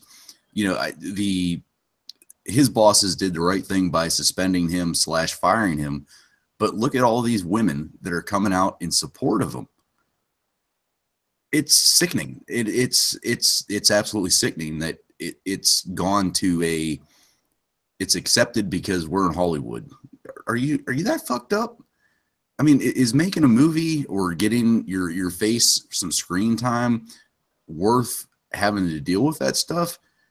And it's this one's not going to get scraped under the carpet. I mean, it's got way too much news media, news press right now, but that stuff goes on everywhere. I mean, look at your own local newspapers. Do you guys have like free news, like from your local areas? Like you can get like free blogs or whatever on the internet, and you can make comments and shit like that. Oh yeah. Look at like we've had, and I'm sure it's across the country, we've had a rash of 13, 14-year-old girls having sex with teachers, having sex with 25, 26, 27-year-olds. The comments on these news blogs is sickening that it's the girl wanted it, so she consented. No, we have fucking consent laws for a reason, because at that age, we're not living in the time of fucking Laura Ingalls, to where your life expectancy was 30, so you got married at 12. That's not what's going on. But you look at these comments, and I would say 60-70% of them are blaming the victim. If you don't think that we live in this culture that is turning slowly toward the downfall of America, we're very, very it's sickening. I mean, we already started down that road. We ain't going up, we're going down. Oh, yeah. And I'm not even I am not a role model. I am not a perfect man by no means, but the morality of America is going in the shitter. Mm-hmm. Period. I mean, you know, and I've done my share of partying and this and that and whatever, but I would rather it be back in the 50s. You know, I know it wasn't all Mayberry and whatever, but there were still elements of things going on. Don't get me wrong, as far as, you know, kids being kids and what have you, and people being people. But today, 9-year-olds knowing all about sex and all, just I don't even want to get started on it. I mean, it's information technology has killed America. And Hollywood's a sensationalism. They have to keep getting dirtier and raunchier and bloodier and to outdo the last movie. I mean, it's just a progression, and now it's spilled over into public TV that, oh yeah, they can do that. That's fine. You know? When's the last time any of us have actually seen a good, and I mean a good, scary movie? A good, not just the shock factor, the gore factor, which is now what all scary movies are. It's when's the last time that you sat there on edge, like, oh my God, what's going to happen? And you were more worried when the music changed, or you were like, the camera turned a certain angle. And now it's just, you know, what the hell is that series? Saw. Yeah, that is the goriest. There's nothing really scary about that other than there's psychotics out there like this that I'm sure think about stuff like this, but that's not scary. That's just how much blood and gore can we put into, you know, 90 minutes. And it's just, it's stupid. Yeah, I don't even like horror films, so I can't even comment on that. Before I give you a real answer, I don't know. I don't enjoy those movies, but yeah, what little bit I have seen of them, it's just gore, disgusting, nasty. It's like, it's not scary. It's just, how disgusting can we make this movie? Yeah. Well, and the scariest movie that I actually walked out of, I have to say I didn't see any previews for it, didn't know what it was at all about before I went in to watch the movie, and I had to walk out of it. It was appalling. It was a Brokeback Mountain. I so knew you was going to say that. My wife tried to talk me into going that. Nope, I'm not going. I heard about it. She went alone, and she was back in 20 minutes.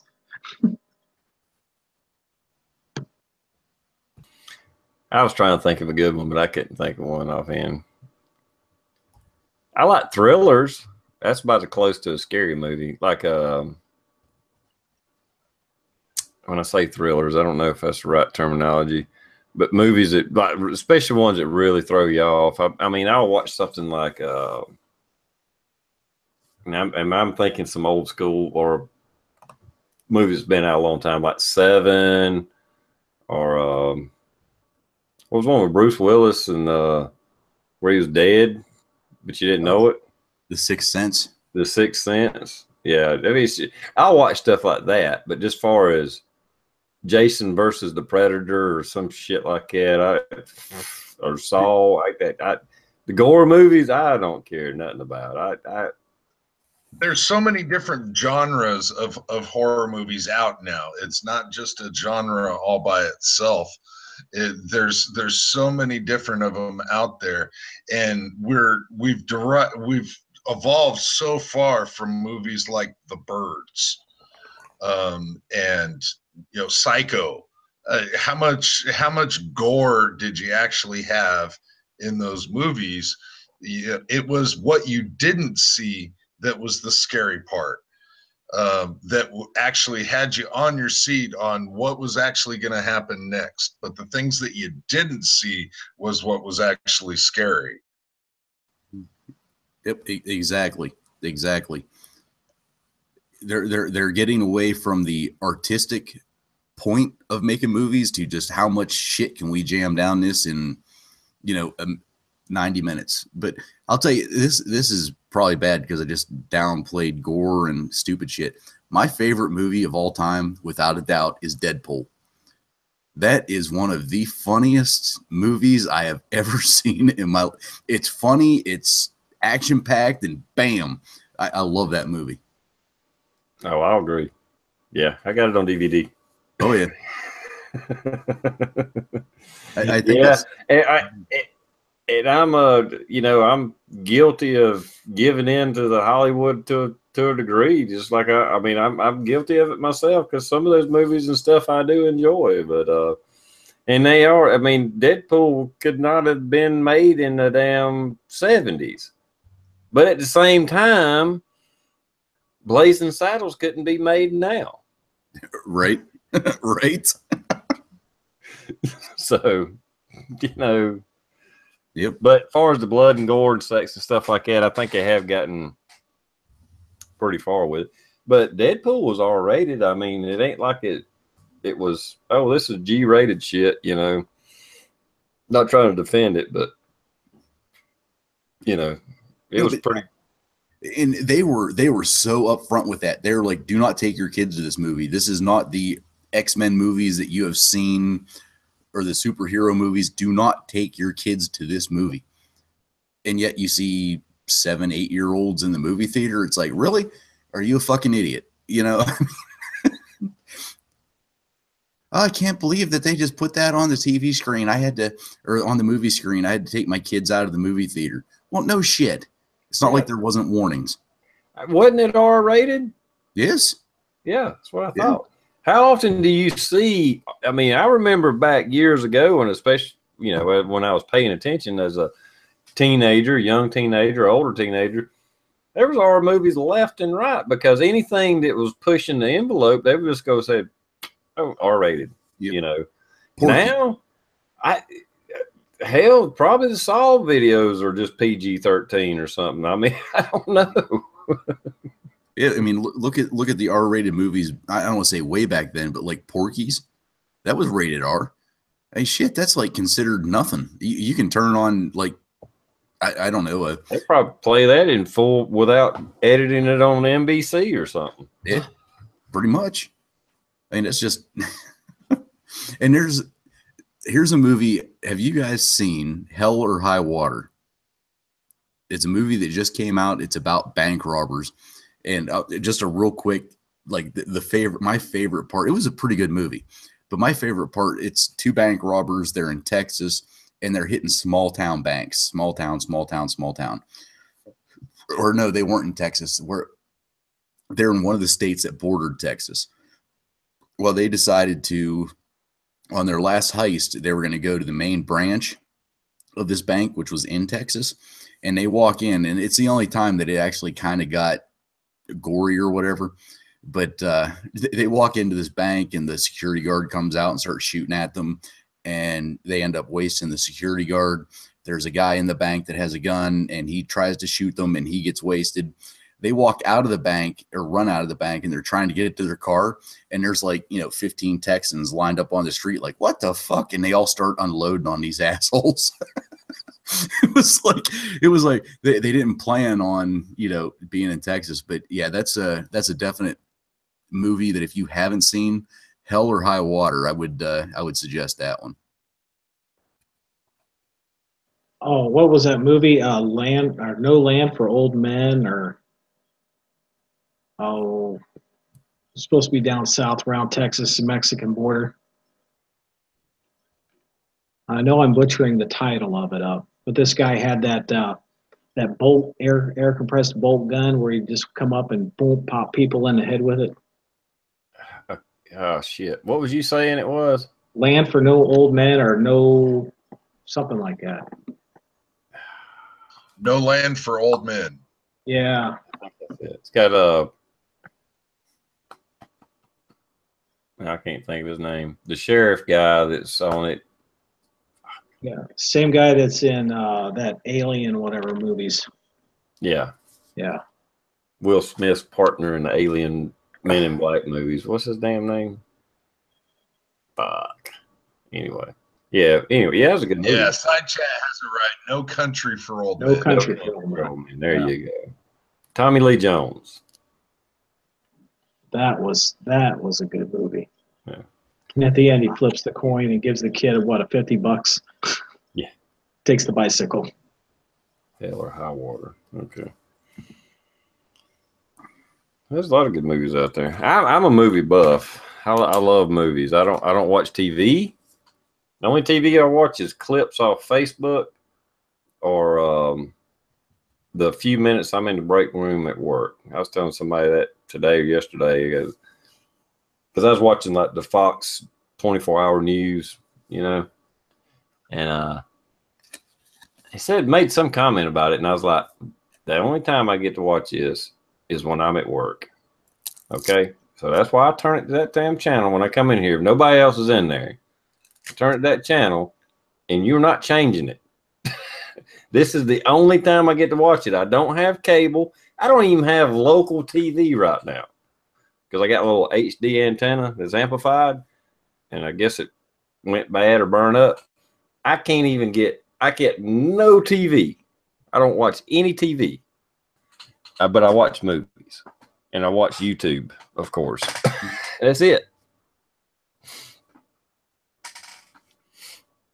I got tired of watching mainstream media. There's just no ifs, ands, or buts about it. It's not just the news; it's mainstream media in general. When I moved to the place where I'm at now, I purposely did not get television service. I didn't get cable service, didn't get satellite. Purposely did not do it. Over at a relative's house, I have their DVR to catch The Walking Dead, and that's it. I could care less about TV, but I have a movie theater less than a block and a half away from me. And I just haven't been able to catch any decent movies lately. Anything that I've really been that interested in watching. I mean, some news. I want to hear some news. If you guys heard from Rick out in California, I take it he must be working right now with those fires. I mean, are they getting any of those under control? No. Rick's sitting behind the desk. Yes. Did I say Rich? No, you said Rick. Okay, I just want to make sure. I know I tick him off. Yeah, I'm thinking he's probably back in California, and I've been seeing some clips of some of the devastation, and oh my God, I mean, it looks like a damn war zone. Yeah, whole towns burnt flat like they were firebombed. Mm-hmm. I saw a story tonight where there was a couple that literally stayed in their in-ground swimming pool for like 15 hours, if not longer, while everything burned around them. That's scary shit. And it's also not smart because they should have had enough fucking warning to get out. But I mean, but it's Cali, you got to take on the smart factor is a totally different level there. Mm-hmm. I don't understand. I mean, I understand that news medias, they hype things up. They make things bigger than what they're supposed to be.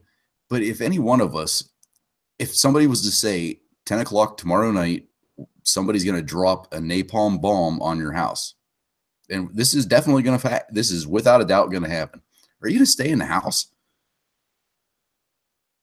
I mean, get out. I mean, you're looking at a wall of fire, how many miles long, coming at your town, and the wind is blowing in your direction. I'm sorry, go, head down the road 50 miles or something, catch a movie, and then, check the reports to see if you still have a home. I'm going to go with Shaun of the Dead, and I'm going to head to the Winchester during a zombie apocalypse or something like that. That's another good movie, Shaun of the Dead.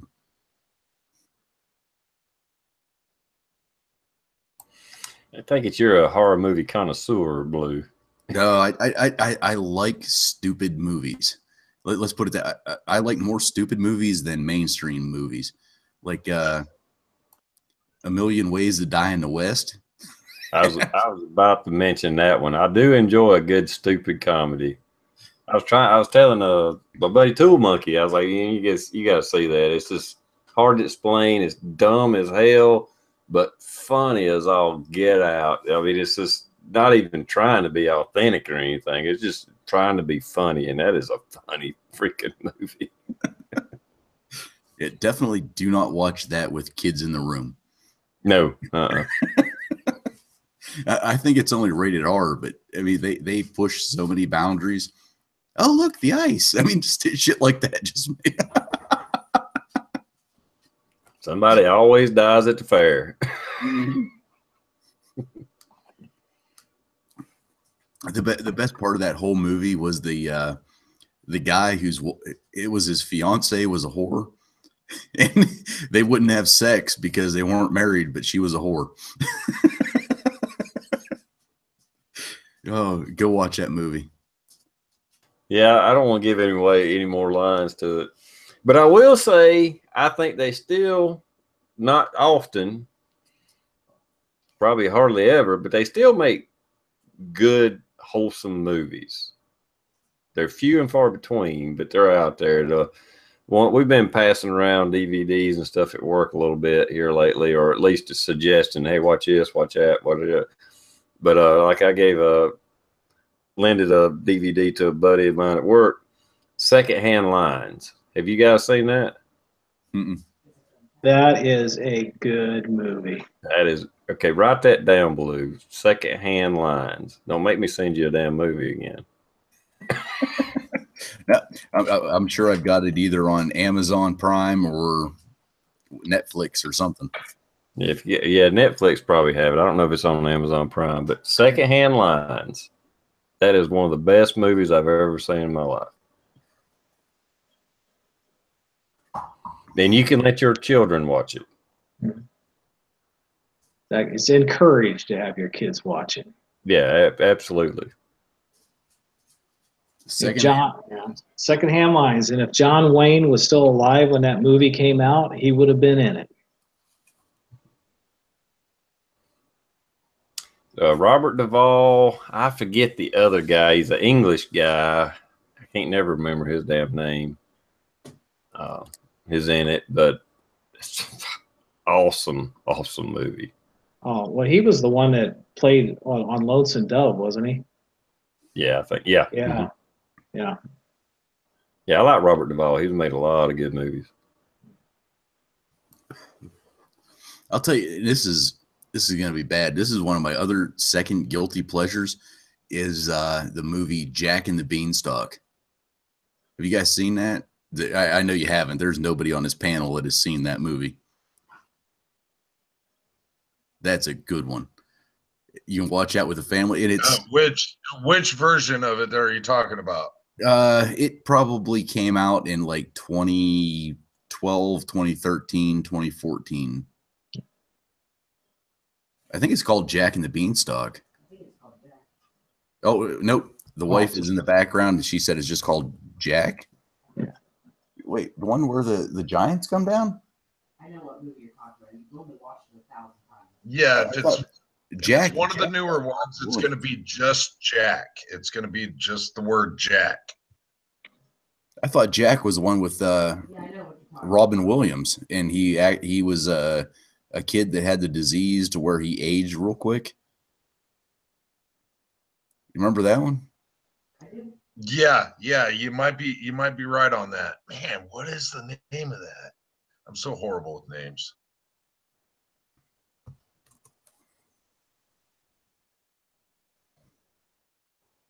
Jack the Giant Slayer. I know which one you're talking about. I just can't pull the name out of my hat. The wife is in the background. She said it was Jack the Giant Slayer. Yeah, Timothy Robbins also said that in the side chat. Jack the Giant Slayer. But Jack, the regular Jack with Robin Williams, that's also a great movie. It's the saddest movie ever. Yeah, saddest movie ever.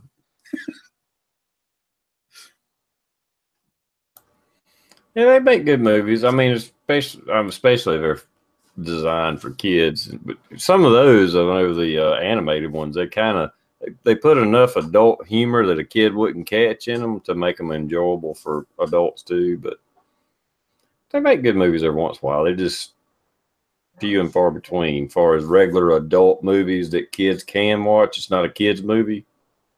You know, you just don't see them very much. Not that I don't mind the shoot 'em up movies. Like I said, Deadpool, I love it. Yeah.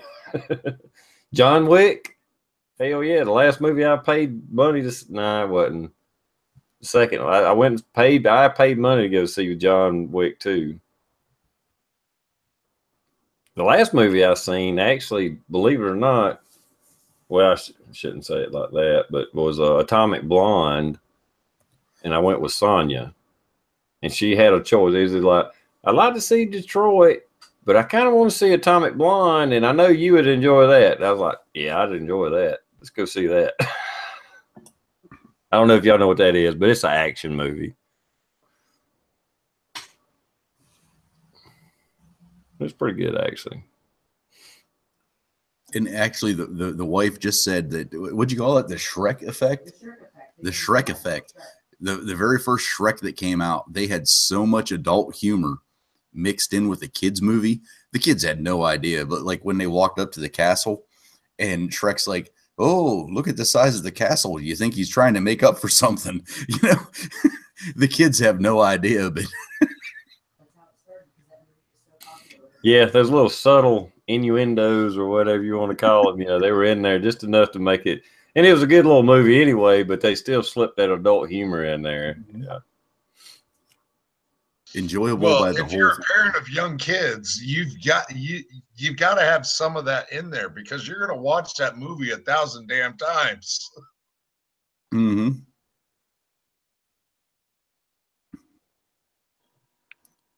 Yeah, then you're at church and one of those little kids repeats that line. Everybody, oh, you went to see the Shrek movie, did you? Yeah, yeah. Well, that's just like we went to, what the hell? We took the kids to Lego Batman, I think is what it was. And Robin, his name was Richard. And he's like, my friends call me Dick. Oh my God, my kids, they wouldn't stop saying, you know, oh my God, his name's Richard. Call me Dick. It's like. Now, when I was a kid, they had this on Friday nights, this one TV show called Houlihan and Big Chuck. And they would show the Wolfman. And, well, I want to make this long story short. Sunday, after church, home, explaining to my father why I told the pastor, yeah, I was just watching a Rocky Horror Picture Show last night. And my grandma thought I was just talking about horror. Nope. Yeah. Nope. Nope. Don't. The Rocky Horror thing. I walked in the house one night, probably after a chat last year, and the wife was watching that. And I'm like looking at the TV going, what the fuck? Are you talking the original Rocky Horror Picture Show or the one they remade? No, it had to have been the original because it looked like it was from like the 70s or 80s or something. No. It was in black and white, I think. Oh, well, I hadn't seen the original. I seen the one with that was probably made in the 80s, I'm guessing. The Meatloaf was the, you know, the music tracks and all that. Oh, no, you're talking about the Rocky Horror Picture Show. Okay, I'm sorry. The Little House of Horrors. The Little House of Horrors. Oh, the one with what is it? Seymour, Feed yeah, Me? Seymour. Yeah, the original. Okay, I got the movies messed up because I said the Little House of Horrors. You know about the movie I just watched, and they thought I watched some porn. So I had a lot of explaining to do, and then I had to come out with evidence because they always listed what TV shows were in the newspaper back then. Yeah, the first one that we thought you were talking about, I saw that and I was like, no, hell no. I don't remember the first 3 times I seen that one. The other one you're talking about. You've watched it 3 times though? What? Oh, I watched it more than that. But I mean, I couldn't remember it until after I stopped doing drugs.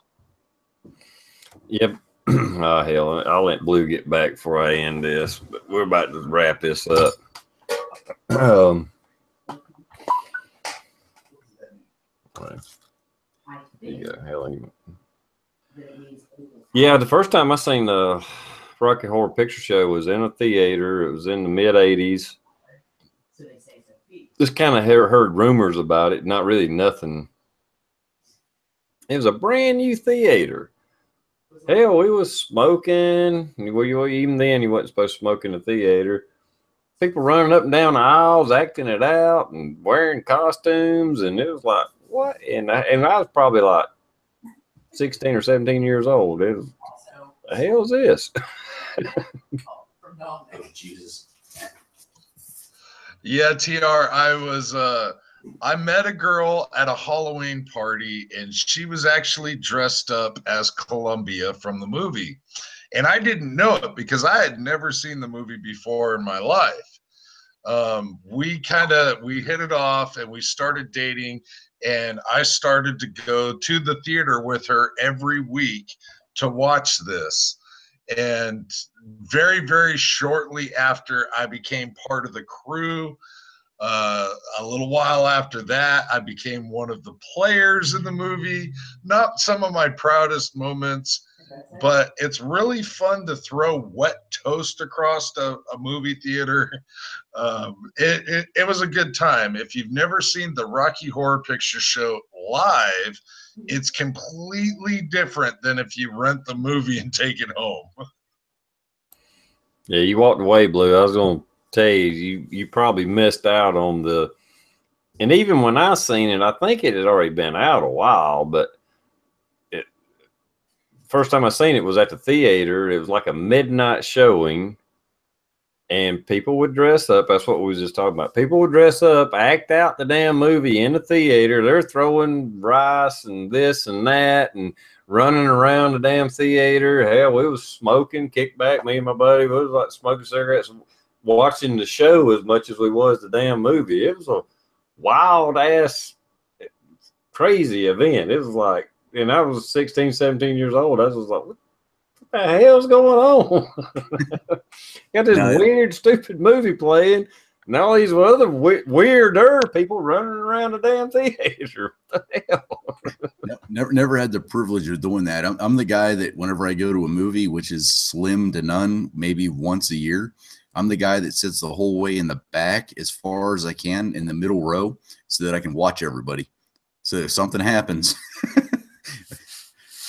I hate saying it like that, but oh, I am absolutely that same way. I walk into a movie theater, first thing I'm looking at, where are the exits?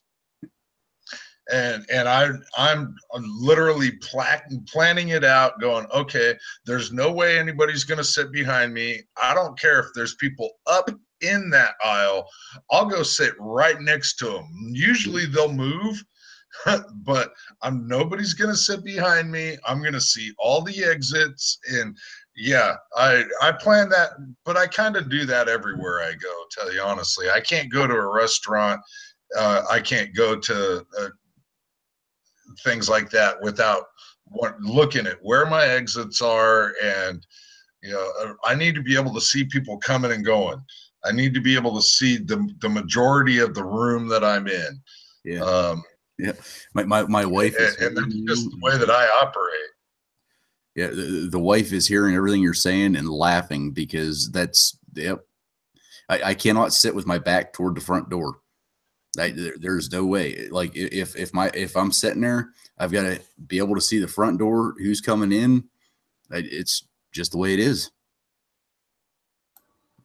Yeah, it's just situational awareness. Luckily, with the way my schedule works, I have half my time off is during the week, during the middle of the week. So usually I see a movie, it's a matinee, a Wednesday, a Tuesday, at 1 o'clock or something like that. And even like when I went and seen John Wick 2, and it only been out a week or two, a couple of weeks at the most, there was maybe 10 people in the damn theater. So that's when I like to go. A Friday, Saturday night? Hell no. But I have options. I don't have to do that. One last quick story. The wife was in the basement today because that's where the kids, they have like their PlayStation or Xbox and that type of stuff. But I guess that OP, like kids whenever they're talking back and forth with other people playing games. It's like, oh, I'm OP, I'm OP, which is like I'm overpowering or something like that. Well, my 8-year-old kept going, I'm O-penis. Oh, I'm the O-penis. He just kept saying I'm the O, because it was like he's the OP-ness. I'm the awesome power-ness. And he just kept saying O-penis. And she couldn't help. As soon as I got home from I was out at the river today for a bass tournament, but oh my God, she told me that story, but I'm O-penis. And yeah, we have to have a conversation tomorrow. I asked him, I was like, you know what that is? That's pretty good. I'm sure that similar stories having kids happens a lot. All right, guys, we're going to wrap this up. I'll give everybody a chance to, if you got any closing thoughts or videos coming up you want to let people know about, you can go right ahead, and I'll start with you, Alan. Well, TR, thank you very much for allowing me into your chat. Again, I finally feel like I made it big time. I have been accused of being a chat whore. I did straighten them out just like you did, and I told them I'm a chat slut. I don't get paid for this. So I just want to thank you very, very much. I watch every single chat chance I get, and it's an absolute honor to be on the chat with you this evening. I've got a couple of things coming up. The very first thing that I need to throw out there is the C-Max raffle. The Crazy Scotsman has been doing the C-Max raffle. It's to 100% benefit C-Max. Go over to Crazy Scotsman. If you haven't joined up on this raffle, do it already. If you have joined up on this raffle, do it some more. The last drawing is going to be coming up on this, and it's absolutely entirely huge. And so that's something that has to be put out there. I don't necessarily have any videos set up, but I do have some parts coming in. So I'll be doing some things on those. And also soon, I will be collaborating with another YouTuber that some of us are familiar with, and we'll be starting a weekly chat myself. We definitely will not be doing this before TR's chat because, you know, we just kind of want to do the cool off. So chances are is we'll be doing this after TR's chat at some point during the week. At this point, that's not set in stone. But again, thank you very much, TR. Always keep the magazines loaded and one in the chamber. Real quick, sorry I don't know offhand. You made some references. What state are you in, Alan? I am in Iowa currently. I've lived in Iowa for a little over 2 years. Is that Central Time? That's absolutely correct. Okay. All right. Just checking because you was talking about doing it later. I was wondering if you was in a different time zone to make it a little easier. Okay. Cool. All right. Blue, would you like to do an outro, man? Just real quick, I've got one video up right now from the EverSafe MREs. It's for civilian purchase, whatever. But there's a code on that video. It's blue10. Blue10 is the code. So if you go to eversafe.com and you order their meals, which TR is showing right now, right there. You do that, you get 10% off your order. So go to that. Check out my video if you want to. If not, just go to eversafe.com and put in the coupon code BLUE10 for 10% off. Other than that, I got one other video, which is funny as hell, which I can't believe TR hasn't seen yet. The power pole falling down. That was pretty sweet. And today I was out at the river. I was waiting for the bass tournament to get over. It's a time-lapse video. I've never done one before, so I'm going to put that up here in a couple days. Yeah, I don't know how it's going to turn out, but one of those deals. But thanks for the invite as always, guys. In the external, you guys kick ass, and we'll see you next time. Yeah, I just didn't see that come up when I was checking my phone on a break or whatever. But anyway, I'll go check it out. Daniel, would you like to do an outro, my friend? Oh, sure. Thank you, TR. Thanks for having me on tonight. Now, anybody that's just watching here and not reading the side chat, Land Run 89 just put CMAX, the fund, over $5,000. And if you haven't visited his channel, he's got a good one out there. So thank you, Land Run, for another donation. I mean, and congratulations on winning that reloader and all that stuff last week. Yeah, that's pretty awesome. We appreciate it, man. And like I said, hell, the whole thing was about helping C-Max out. And some people won some really good prizes, and the big grand prize will be next Wednesday. I'll tell you the truth, I don't know whose channel is going to host it. As far as I know, Scotsman is, but he may have somebody else hosting the chat. You'll just have to pay attention, I guess. More than likely, anybody sub to one of us is probably sub to whoever's going to host it, you know. So anyway, all I got, check out, if you want, I don't care if you check out my videos or not, hell, I just do this for the heck of it. But you can check out Right to Bear Arms. There's the holster he made for me. Got That's my name, the CB, I don't know what you call that. I forget now. It was a mascot thingamajig, the Fighting CBs or emblem, and then the El Rey approved, of course, all laser etched. Beautiful, beautiful holster. So I'll be wearing that here for the next little while and be giving a review on it, what I think about it. So anyway, with that, I guess next time I see y'all will be on Tuesday night. And with that, later, everybody. Thanks for coming by. I appreciate it. Thanks, everybody. Thanks, TR. All right, later.